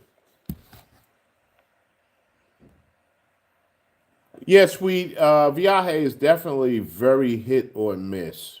Like I say, when they hit, they hit very well. When they don't, they don't. Hey, Matt Bailey, I'm drinking a little wine today. I figured if you could drink in the middle of the day, so can I. I got a little Cabernet Sauvignon from Napa County. It's called the Educated Guest 2023. You know, there you go. Hey, Matt, I'm going to stay right on out of that because ain't nobody talking to me. Let's go, let's go. Oh, man, look at this. So, we've had, I ain't going to show you all these email addresses, but bam, look at it. There's some names from our HERF, people that have been on our HERF that we had a good time with. A good time. Matt Bailey, you on there. Spider, Latanya, Anthony Green, El Moreno, Daryl Galt. We ain't seen Daryl in a while. Gant, Cowboy, Tracy. Our sister Natalia and Carnell, Alex Brandon, Prudence, #1 brother out there in Kansas City, Missouri, Aaron Brooks. Leon, you on the list. Cam Scott, Lori. Brother Sid Butler. We have a good time on her. So stay tuned. Stay tuned. January, February. It's going to be a good time. It's going to be a good time as always. And we might have some surprises for you. We might not. All right, let's see. BLTC, Black Label Trading Company, the Super Deluxe. I don't smoke a whole lot of Black Label because James Brown is their blender, and we don't agree on blending styles. And this one is called the Super Deluxe. Hope everybody is doing well today. Today's another great day. I don't know what size it is. I'm going to have to go back and look it up so I can see what the price is as well. But for the price, I gave it a 3.8, so I must have been pretty happy with the price. Construction 5. Flavor 3.6, so all right, she was doing something there. Overall 3.25. Okay, not bad. Black Label Trading Company. We had a good year in cigars this year. I think there were a lot of cigars. So I had a prediction. I made a phone call the other night and had a prediction from a brother. He says, I think it's going to be a little rough in cigars for 2026. There's a lot of shakeup going on. There's a lot of people moving in and out of the business. There's a lot of people being, I'm going to say, fired. A lot of shit happening behind the scenes. So, it's going on. I don't know. It is what it is. Alex said he going to make it this time. All right. Matt said he ain't scared. I know. He just came inside from a drink and a cigar. Matt be out there scaring the neighbors, man. I tell you. You got to watch it. You be like my sister. She go down to Myrtle Beach and she says, I'm scaring all of the MAGA folks. Jose, what's going on, brother? Hey, Jose, good to see you, man. Yep. Blackbird is still around, Leon. They are still around. They just don't put out very much, but they are still around. Mm-hmm. Oh, LaTanya said Bobby in her Bobby voice. She don't have a voice on here. I'll give it to you. Bobby! What's that there, Bobby?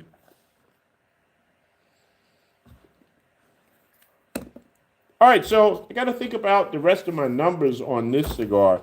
For the price, it's $17. What do I think about the price of the cigar for what I got? I think it's pretty good. I'm going to give it a 3. Right now, I think a 3.5. I think that's what I'm going to give it. Flavor was pretty exceptional. So I'm going to split the difference. I'm going to go 3.65 on the flavor. And my overall smoking experience, this was a very good cigar. I really enjoy it. I would smoke it again. It pairs well with the Cabernet Sauvignon. Good to see you as well, Jose. And a long smoking cigar. We're rolling around on 2 hours with this one for a Toro. So it's a good blend. Being a Dominican, it's got Dominican wrapper, a Mexican binder, and Dominican filler. And it was created by Eladio Diaz and rolled in his factory. I think it's a good blend. It's a very good blend.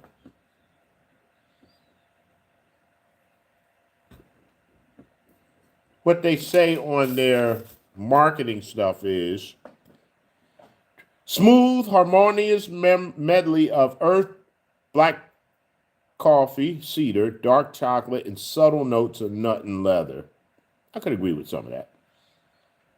It started out very creamy and sweet, kind of died down to that type of flavor, but it doesn't have that Dominican mineraliness that I don't like. So whatever they did with this or whatever type of Dominican in there, it fits my palate very well. Not very strong on the pepper, so if you like a peppery cigar, it ain't gonna be for you. If you like a very sweet, like a Maduro, this ain't that type of cigar.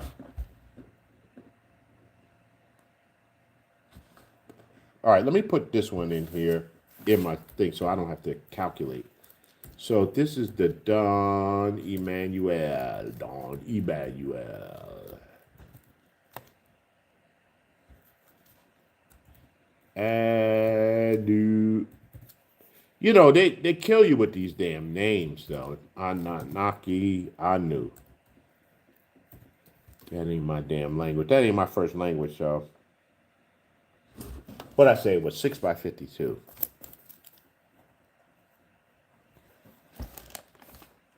Yep, 6x52.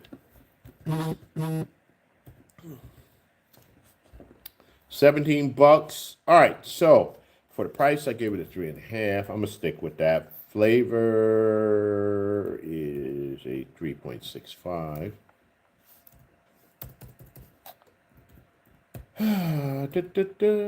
Construction is a 5. Overall smoking experience. Did I talk about that? I'm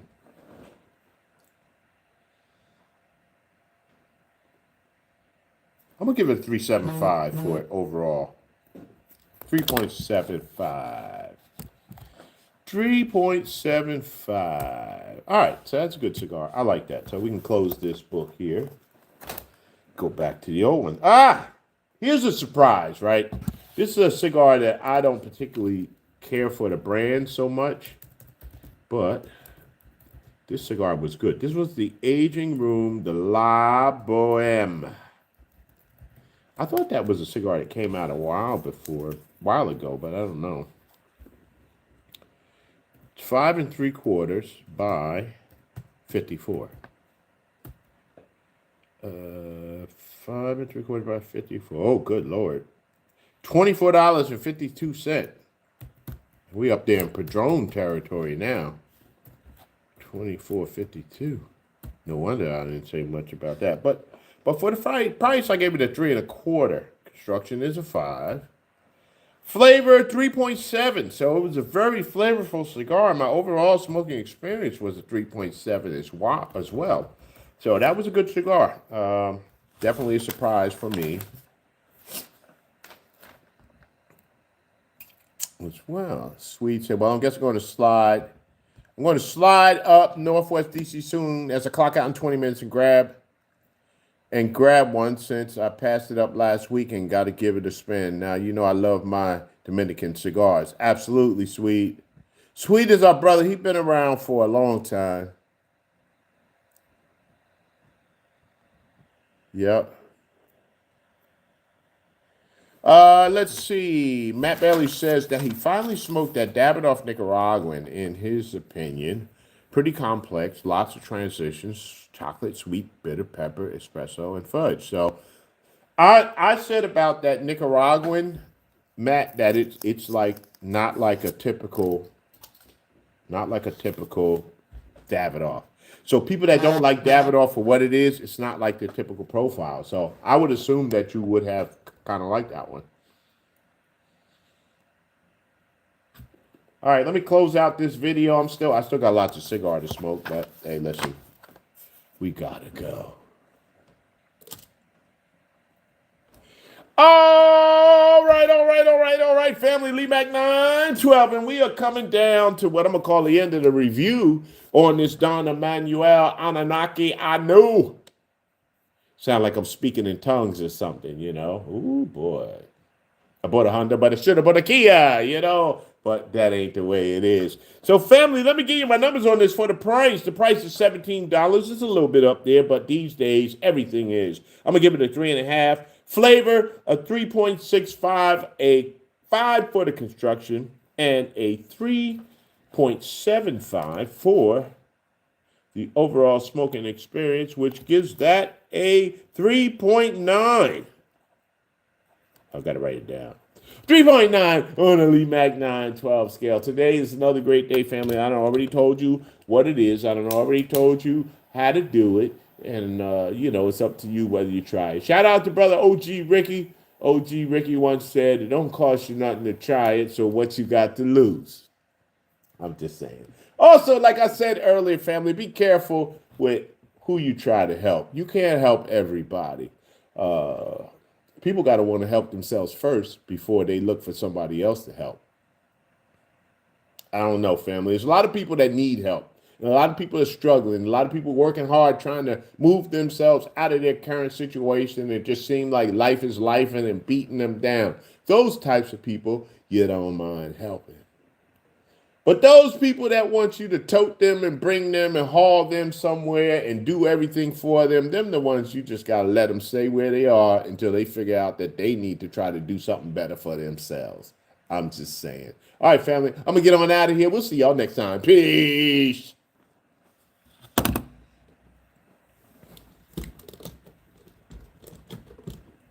All right. All right, let me turn off my microphone.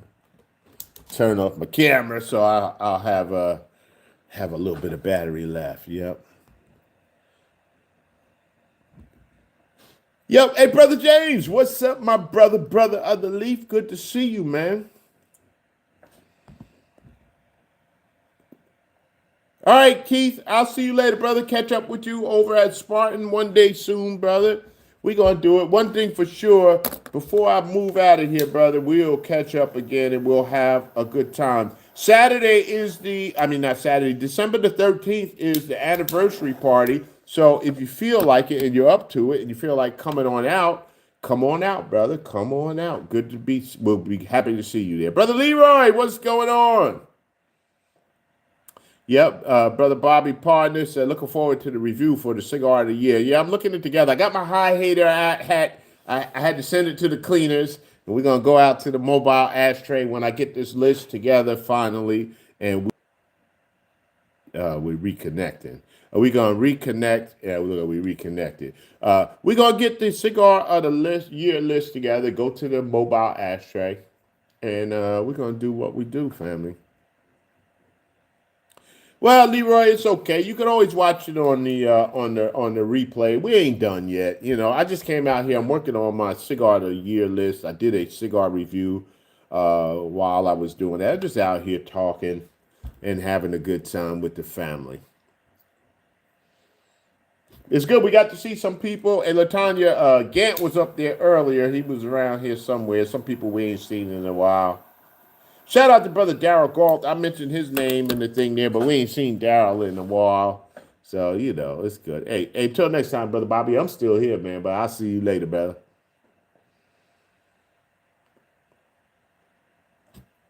About this. All right, let's see. What else we got? What's our next cigar? All right, Black Stogie's Black Onyx. Hey, Matt, I don't even remember that damn cigar.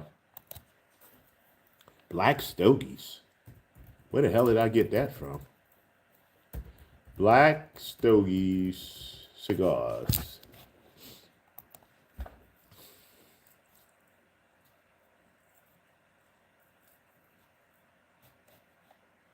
Black Stogies. Huh. Interesting.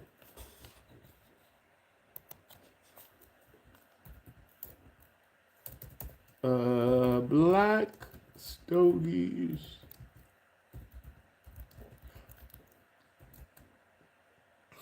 I was watching the Joe Budden podcast before I started this. I thought I was going to be able to listen to Joe Budden in this as well, but it didn't happen. I swear I don't remember this cigar at all. Looks like they have a cigar shop in Philly.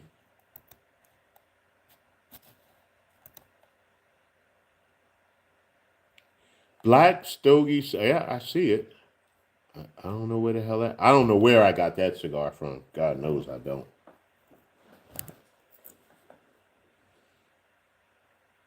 Company was started by two brothers, Timothy Eaton and Keith Grantham. I remember smoking that, but God knows I don't know where I got it from.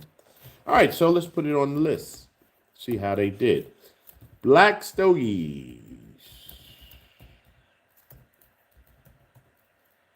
This is the Black Onyx.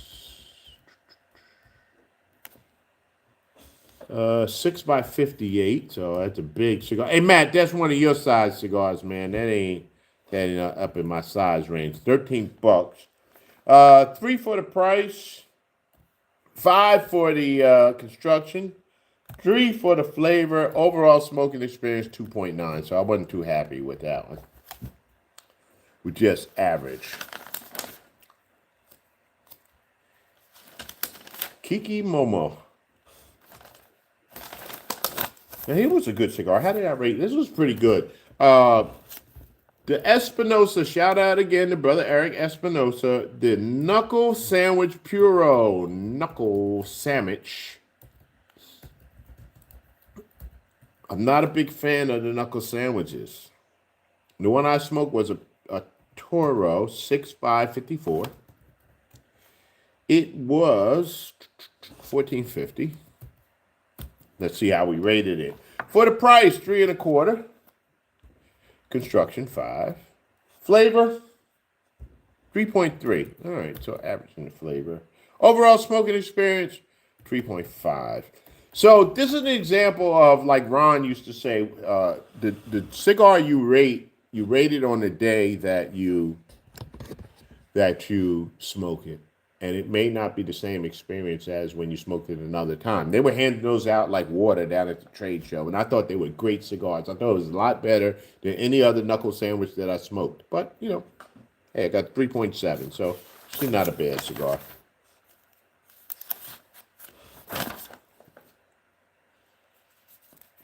Shout out to my brother Kendra Roman at Continental Cigar Company. I know you don't know. Shout out to my brother, also, Eric Bay. So the next one here is the Eric Bay Black Star line. And this one was his tribute to Martin Luther King. It's the Metalwood MLK. Metalwood MLK. 5x50. Price, $11.99. Not expensive. So for the price, I gave it a 3.75. I was feeling generous that day. 5 on the construction. Flavor, 3.5.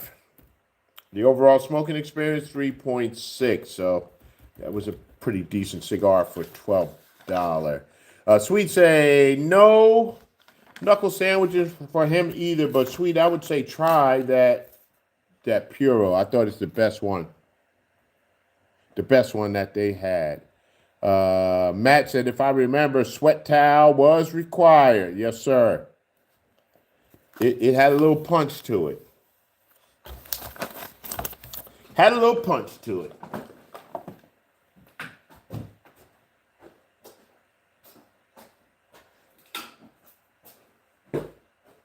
Hey Matt, I don't have my shorts and my damn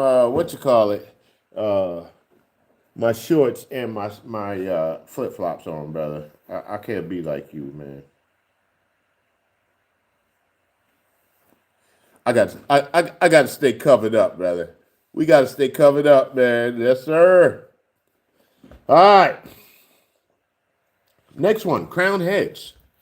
Shout out to John Huber. John Huber has said, I can't make a cigar that this guy likes. This year they came out with the Blood Medicine again. Blood Medicine used to be a event-only cigar. Came in a smaller size. This year they came out with a 6x52, I think, for wide distribution, regular production, $12.50. Let's see. What do we think about it? For the price, 3.2. Construction was good at a 5. Flavored, 3. Average. Overall smoking experience, 3. Average. Hey, Josh, your record stands. The record stands with me. It's the same record, baby. It's all good.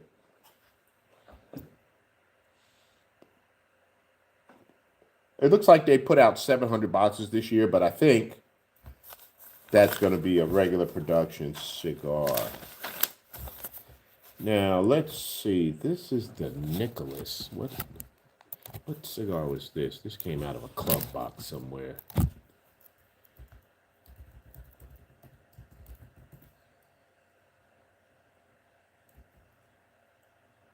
Oh, this was the LH. Hey, Matt, this was another one of those LH cigars. It's the LH Nicholas.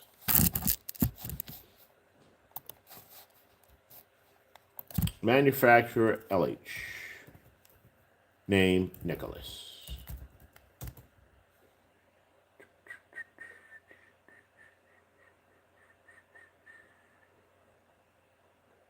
I don't know what the hell size it was, though.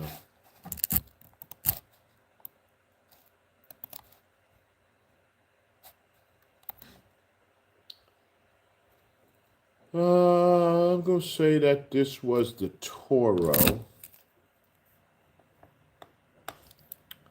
$14.50. Uh-oh, down goes Frazier. Damn, made a mess. Dropped the cigar, ash everywhere. 6x54.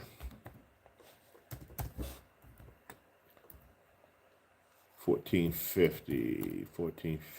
So for the price, I gave it a 3.3. Construction 5. Flavor 3.75. Overall smoking experience 3.6. All right, not bad, not bad, not bad. Yeah, Matt said that was in the club box. Yes, sir. All right, that's where I got it from.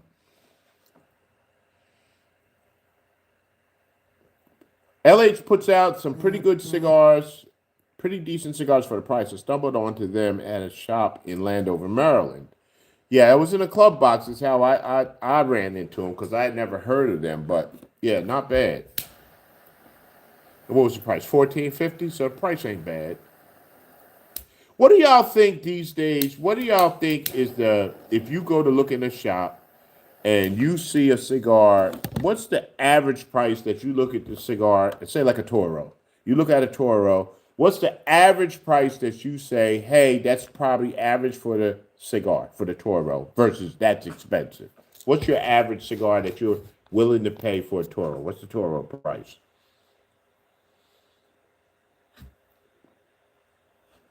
So that was the Elk H. Nicholas. That was back in March. I smoked the Room 101 Red Rocket. I think that was on Meat in the Middle.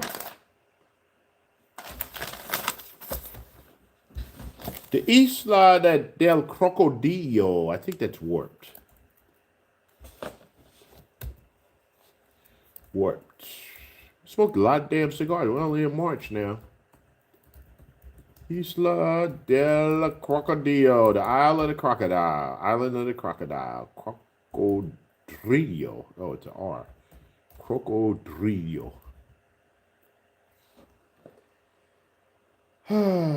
What size did I smoke? Damn, I don't know. I gotta look it up. 15 bucks for Matt. What's up, David Holmes? He said 14 bucks. Sweet said 13.14. SoCal and Bobby said out in SoCal 15 to 20. Tax here is a killer. That's absolutely right, my brother. Hey, Bobby, when you purchase, if you purchase online and ship to California, do you still get charged those taxes? Let me know.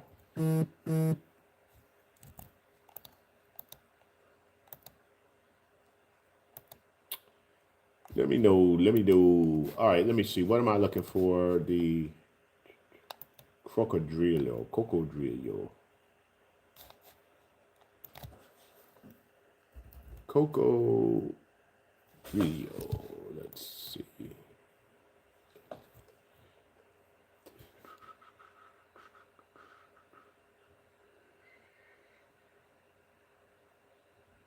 This one comes in two sizes. Matt Bailey's favorite size, the Corona Gorda, 5 5/8 by 46, and the 6 by 52 Toro. All right, let's see. What size did I smoke? Uh-oh. I was on my bullshit with this preview. I was on the middle of my bullshit. Okay, let's stop. Oh, it's funny to me. All right, come on, what happened?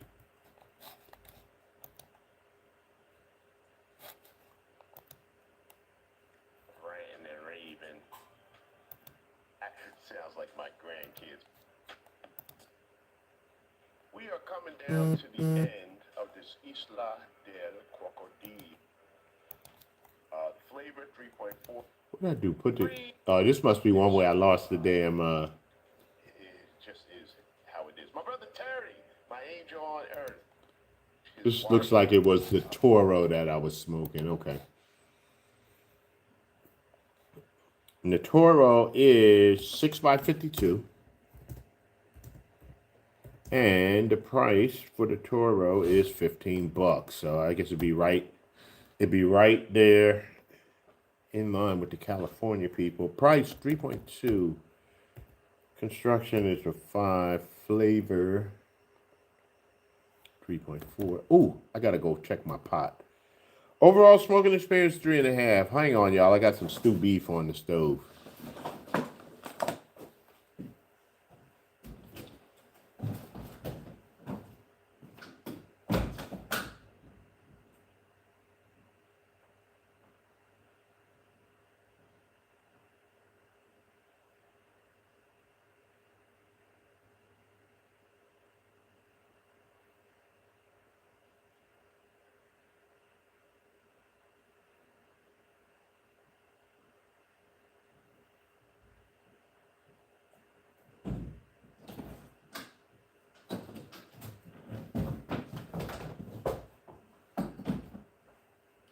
All right, yep, stew beef is good. Stew beef is good.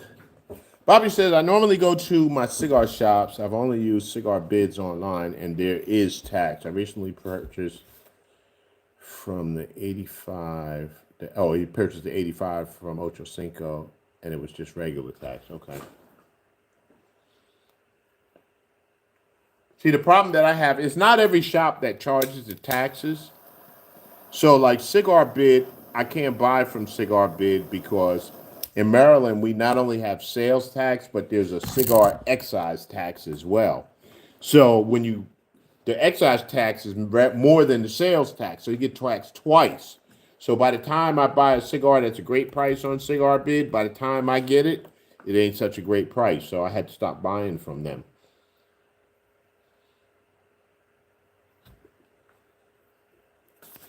All right, let's see. What do we got? Patina Oro de Nicaragua. That was a good cigar. The New World Dorado Toro. That was a good cigar. See, then after this, I'll have to go back to my list online and see what cigars I missed because I might not have some. I have to make sure I got everything that I reviewed in my book. The Chimale. I was talking to James recently about the Chimale, so I was late on that one. Yeah, you were. The Dynasty series.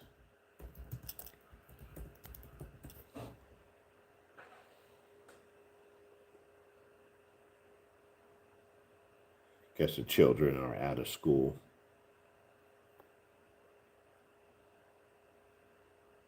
$16. So let's see. I don't know what size that was. Chimale Dynasty.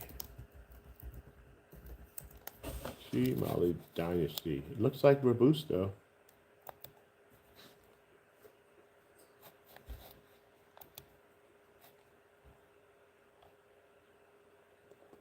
They have the Dynasty. They have also have a Robusto Extra.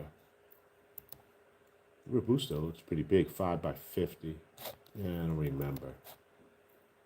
Oh, I could look at the price.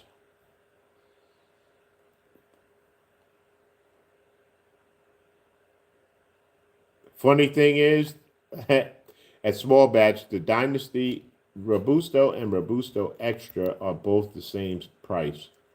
6x52 or the 5x50. But I'm gonna go ahead a 6x52 Toro. 6x52. $16 for the price. I gave it 3.3. Construction's a 5. The flavor is 3.6. Overall smoking experience 3.6. All right, not bad. Carlos Jimenez, what's brother Carl? What's happening, brother Carlos? How you doing, man? Good to see you, nephew.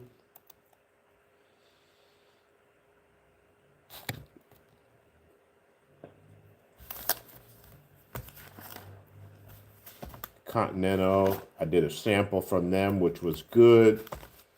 I did smoke the Boss of the Block from Great Cliff. Shout out to my sister over there. The McAuliffe Blue. The Alma del Cielo. Ooh, child, now that.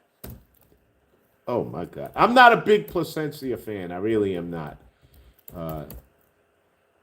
Ron is the one, again, who introduced me to Plasencia. And only one blend that I really like, the black one. I don't know what it is. And that one is in the Figurado is the one that I like. That is really good. But this Alma del Cielo, I smoked one recently. Very good. It's about a $30 cigar. 27.50, 6 1/8 by 54. 27.50. The price is up there. Could have bought a Padron, but I didn't. So for the price, I gave it a 3. But the flavor is where it was all at. I gave that a 4. Construction, a 5. My overall smoking experience was a 4 as well. I loved that cigar. It was different than the other Almas. There is one Alma, something I called it the Alma that hated it. I absolutely hated that cigar. I mean, hated is a strong word, but that's the way I felt about it. Didn't like it. Didn't like it. We smoked on the Meet in the Middle show, the Yorktown Fleet by Stolen Throne. I didn't like that one either.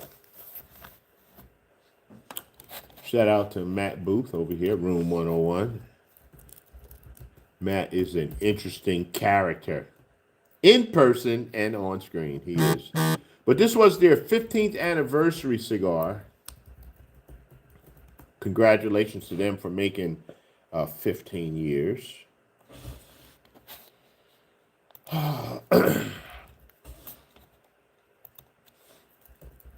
101, 15, 101.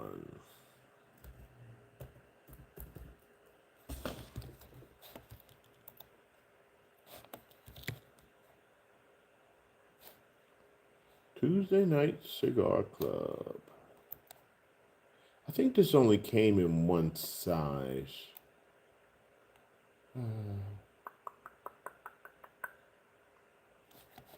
Geez, you can't even buy that CI anymore.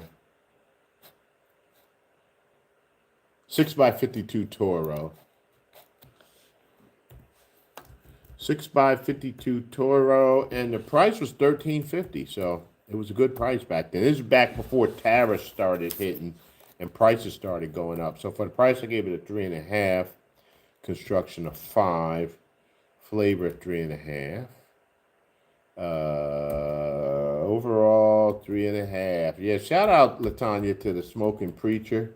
She said sounds tasty, tasty, tasty. And Mr. Smoking Preacher, he's another one that we miss out there in the cigar review space. He was a good guy. James, the Smoking Preacher.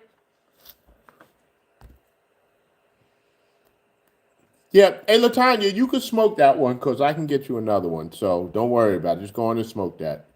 Bobby said he loved that Cielo for sure. He said I could smoke that one every day. It was in my daily budget. I could also. All right, Matt is asking for food advice. All right, let's go. Who we got next? The Romeo y Julieta 150. The 150th anniversary. Another one that I wouldn't have picked up in the store. But they sent me a beautiful box. It was a very nice presentation. It's a nice cigar. 6x54.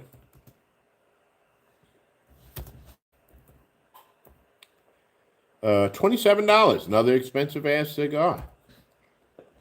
So for the price, I gave it 3.25. Construction is a 5. Flavor 3.7. Damn, that must have been a pretty damn good cigar. My overall smoking experience was a 3.6. Okay, good cigar. We got a lot of good stuff. A lot of good stuff this year.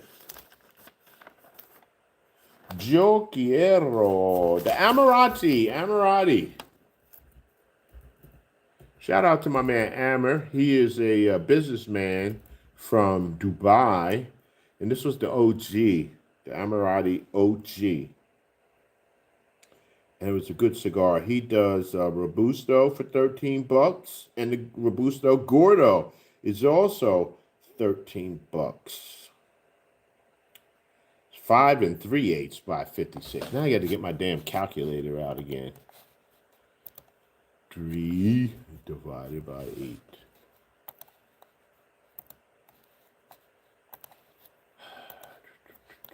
Three divided by 8. 3 divided by 8.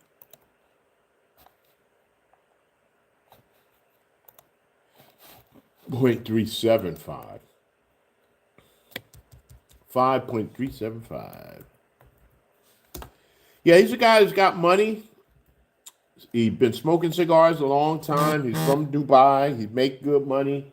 He wanted to go out and make his own cigar, and that's what he did. And this OG, I thought, was a pretty decent cigar. Let's see, 13 bucks. And probably he was making cigars for his own taste.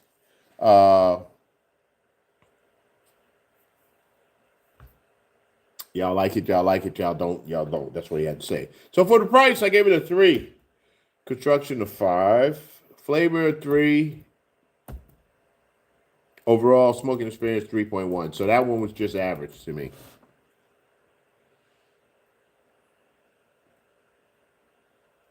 Sweet says the Fuego was the Alma. That was no.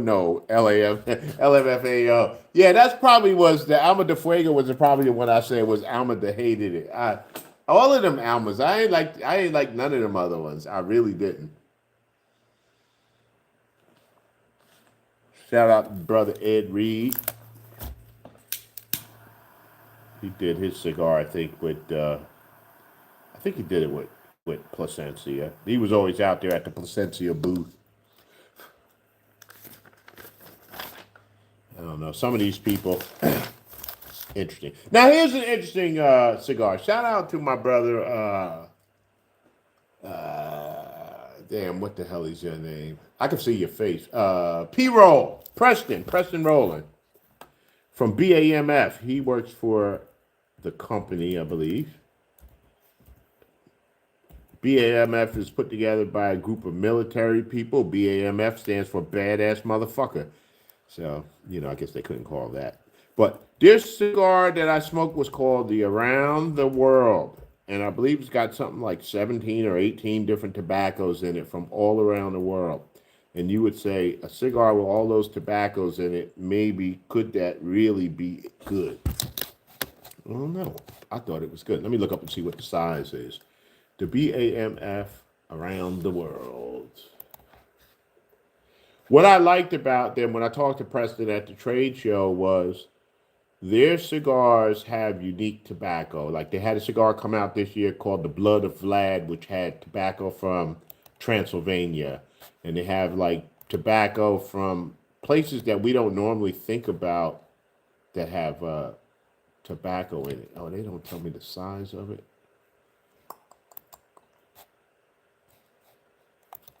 Let me go to their site. Are you over 21? Yes.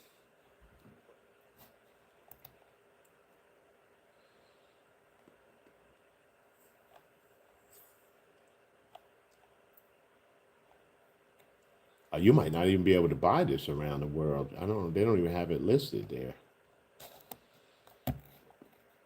on their site. Interesting. All right, I'll figure out the size later. But anyway, the price. What the hell was the price? I don't know. I ain't got the price here together.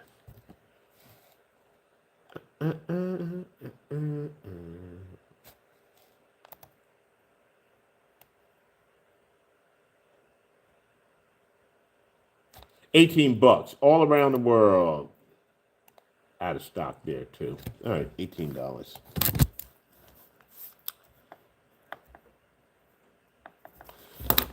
So for the price, I gave it a 3.5. I don't know what the size is. 3.5 on the price. Flavor, I love the flavor. The flavor was a 4. Excellent 4. Construction was a 5. Oh, it's $18 there. I got this in the wrong thing. Price. Nope. 18. Oh no. What did I give it for the price? Hold on. 3.5. Overall smoking experience was a 4. So that's in the top running. That's going to be a top 10 cigar for the year.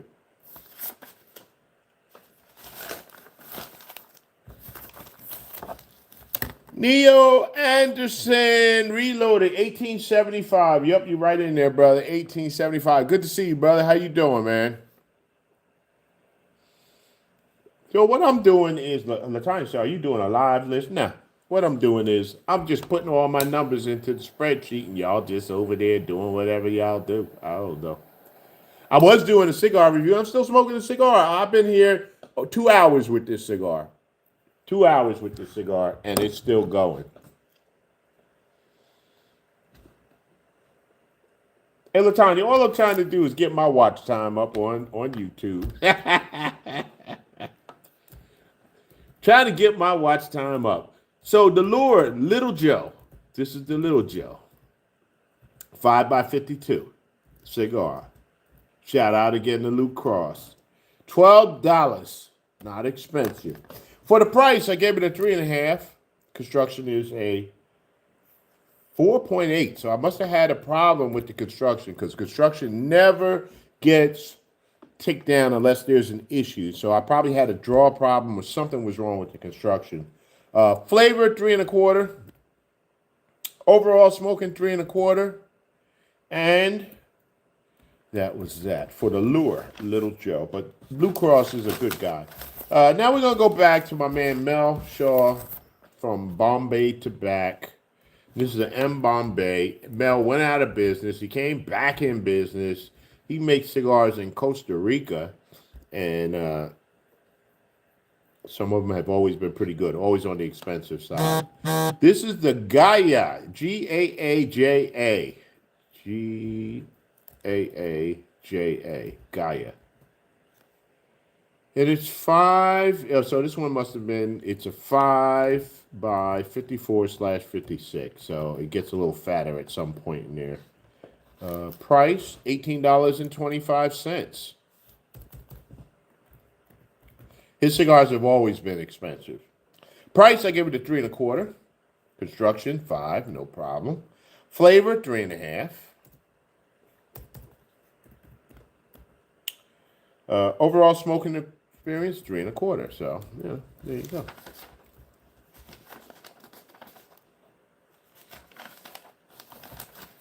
The Cohiba Spectre.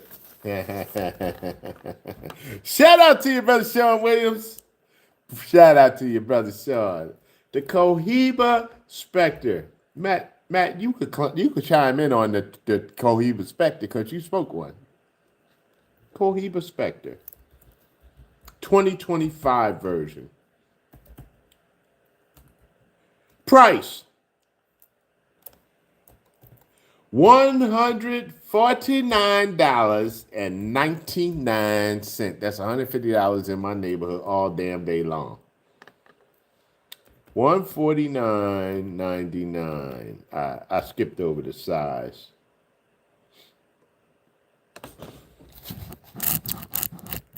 Cohiba Spectre, what is the size for 2025?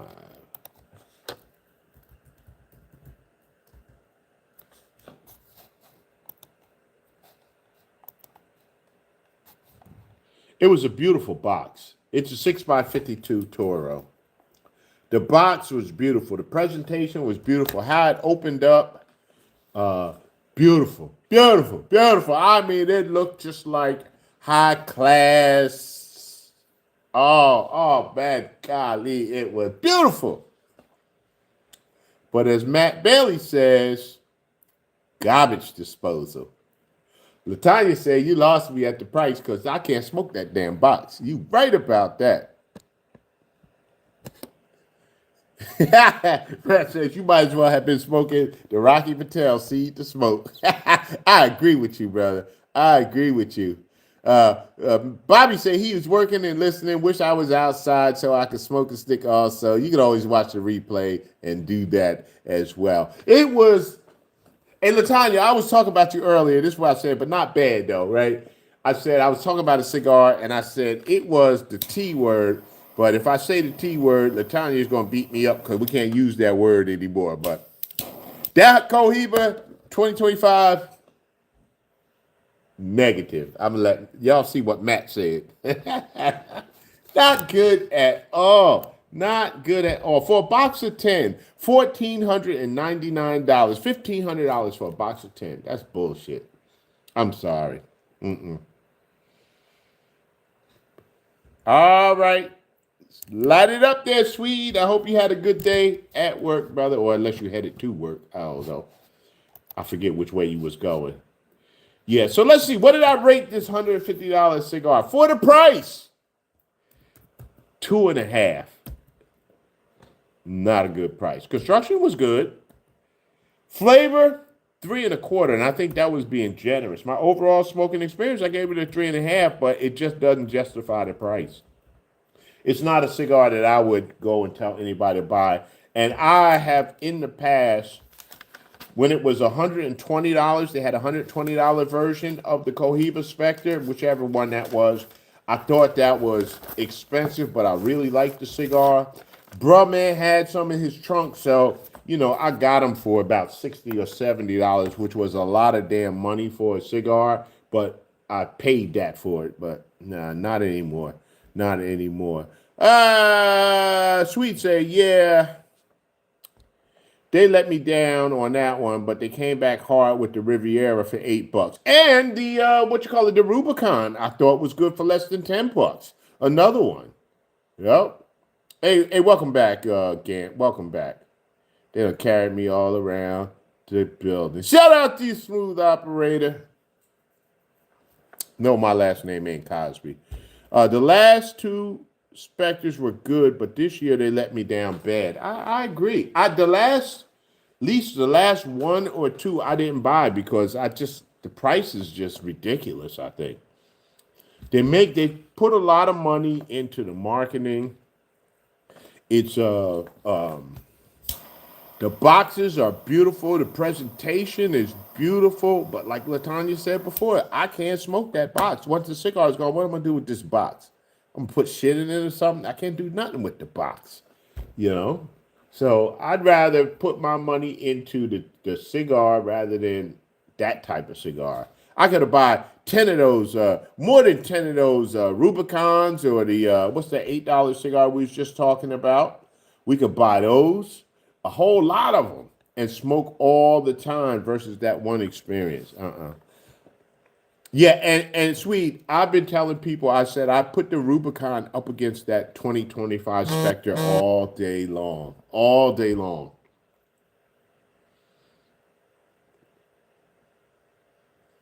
So that's sad, but whatever. My man AJ Fernandez. AJ Fernandez, my man Pots and Pans. The New World. Decenio, another banger from AJ, the Decenio. Let's see. I think what I smoked was the Toro with 6.5 by 54. 6.5 by 54 is $14. I can get those on the discount, so that helps. Price, I gave it a 3.5. Construction of 5.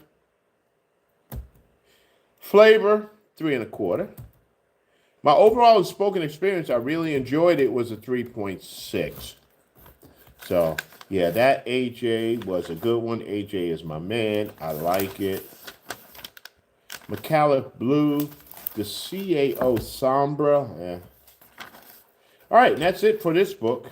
That is book 1. We've gone through book 2. Later on, when I get together, I will get out there and I will make sure I add everything else onto the list. and I will see and put it together. I'll put my videos together and do my cigar of the year list. Sometime before the end of the year, I'll do it. We'll get it out there. Everybody's out there doing their cigar of the year list, and we'll see how we all agree. Sweet say it's the box presentation. I actually have the push button pop up box. Yep. Guy down at VA gave it to me because I spent a lot of money with him. Yep, for all the upscale cigars. I was so hyped about the box. He gave it to me, and that's cool. If somebody gave me the box, I certainly would take it. I'd put it up here on the shelf. I'd be like, man, check this out, check this out. So yeah, I agree with you. Some places, what they do is they sell all the cigars and they'll raffle the box off. You know, the last two New Worlds have been good. The Decennial was good, and the Dorado was good. The AJ New World Dorado was good. I don't think they should be in the New World line, but I ain't gonna complain about that because they are very good. You know, good cigars. So I'm down here. I'm down here about to the end. 2.5 hours I've been out here doing this little live. I did a review. Some of y'all who watched earlier got to see me do the cigar review of the whatever. We'll do that for next week, Wednesday. I missed my review for this week because I didn't do one on Monday. I went to work on Tuesday, and I think the high was like 40 degrees outside. And if you know me, I don't like the cold. And it was cold. I just didn't deal with it, the cold, so well. So I was tired. When I came home, I was like, I ain't smoking, I ain't reviewing, I ain't editing, I ain't doing nothing. So I didn't get it. I also didn't put out my Smokestack newsletter. But if you ain't on my newsletter, you go over there, check it out. LeeMack912.substack.com, and you can sign up for my newsletter. So anytime I'm doing something, I'll put it out there. So if you want to know, hey, LeeMack912, you got a new cigar coming out? It'll be on the newsletter. Hey, what you doing this week? It'll be on the newsletter. All that stuff is on the newsletter. And the good thing is, if at the last minute, and if I was real smart, I could have put it out on the newsletter and said, hey, I'm going live. But this really was just a pop-up live. I got to give a big shout out to my nephew, Ron Real, who was the king of doing the pop-up lives and just getting a lot of people to come out there on there with him and smoke. A lot of people will ask me, how's Ron doing? I said, Ron is doing good. He's doing real good. You know, he's doing his family thing. He's doing his work thing. He's doing his life thing. And, you know, last time I talked to him, he was like, hey, I don't really even smoke cigars that much anymore. But, you know, he's still doing good, you know, so I like that. Some people wish they could have the relationships with people that I have. My relationships are real. So some people just they get upset. You can't have those relationships. I don't listen, I'm a real dude, right? I'm not a fake guy. So either love me or hate me, I am who I am. Shout out to the Japan boy who said, I hate that old bastard. That's how you feel. I'm all right with that. You feel how you feel. But the people who love me, they love me. The people who hate me, hate me. And I don't worry about it. Because the people who are the closest to me are the people who we will, oh, listen, and we'll fight. We'll fight. Hey, we'll disagree on stuff. We'll just, you know, get into our attitude. We get our ass up on our shoulders sometime with each other. It is what it is. But at the end of the day, those are the same people when I need something, I could pick up the phone and say, look, I know we fighting, but I need something. And they'd be like, all right, you know I can't stand your ass, but what you need? Those are real friends, and I appreciate and love them all. Love them all, some more than others in their different ways, you know. Gant says you should do this more often. LaTanya says that all the time. It's her idea is the reason why I thought about doing it. And then I didn't even tell her I was doing it. So, you know, I have to take that one on the chin because that's my fault. But it is her idea, and she says that all the time. You should go live. You should go live. You should go live. Nobody don't want to watch the live, but, you know, it is. It is. Yeah, Ron had great content. We miss him. We all do. We all do. I'm trying to get Ron on to do we'll do maybe a joint live together. But, you know, like I said, his life is busy. He's got other priorities, and it's all good. Doesn't really stop our love for each other because we'll get on the phone and we'll talk about a whole bunch of other stuff, and maybe we'll get around the cigars. maybe we don't, So that's my nephew for real. That's why he got real in his damn name. He is Ron Real. He the man. Swede, you recognize that, brother. Real recognize real. Fake folks just, I don't know. They like a flash in the pan, They show up for a minute and then they disappear. When times get hard, then all of a sudden they can't do it. I don't talk about nobody else, but you see some people out there that's like, well, if you don't help me and you don't support me and you don't do this, I ain't gonna be able to keep doing these reviews. It's amazing to me that this is 11 years. We're almost finishing up 11 years of doing cigar reviews. That's amazing to me because it's not something that I ever thought about doing. It's not something I thought about doing long term. It's just something that I do. I like smoking cigars. I like enjoying. I like the conversation that we have. I like interacting with people that are good folks on the internet. Even the folks that don't like what we do. Hey, look, you want to come on and troll? I don't mind you. I don't block people. Come on out here and do what you do. And then you get two all out. You get too outrageous. Then I got a couple of pit bulls out there that'll block you for me. They'll be like, we ain't putting up with that shit, So anyway, appreciate y'all. Thank y'all very much for popping in here. I'm gonna get on out of here. I'm gonna finish up the cigar. I got my Latanya patented number so that I can sit down and finish this cigar. I'm gonna finish sipping on my glass of wine and just a chill. Got my stewed beef ready for dinner, and it's all good. Let's see. She said, at least you're not a blowhard and actually smoking a cigar and actually like cigars. I love cigars. I love what we do. And, some of the fun thing that we do is we disagree on cigars. I will smoke a cigar. One of my brothers and sisters say, I hate that cigar. That's cool. We can have a great conversation about it, some people are really just blowhards. They just blah, blah. It's all about me, me, me, me, me, my. I'm this, I'm that, whatever. I ain't shit. I'm just a dude, a man in my garage, smoking a cigar and enjoying life and trying to get through life and enjoy myself. You know what I'm saying? Mm-hmm. Shout out to my nephew, Mumra. What's going on? Good to see you, brother Timothy. Brother, could be sister Timothy. I don't know. You let me know. Just smoking. What you smoking on? I'm finishing up. This is a Don Emmanuel. And this is the Anunnaki. I can't hardly damn say it, but it's been like 2.5 hours out here on this cigar. And she's really been going well. How much was this cigar? They have them over at Small Batch. $17, 6x52. So it was a Toro. Dominican wrapper, Mexican binder, Dominican filler, made by Eladio Diaz. So good cigar, man. Good cigar. I enjoyed it. Medium. Starts off nice, kind of creamy and sweet. Punch of pepper. Doesn't have the stuff that I don't like about Dominican. No earthy, no mineral, none of that ometepe type taste from Nicaragua. I know it's not Nicaraguan, but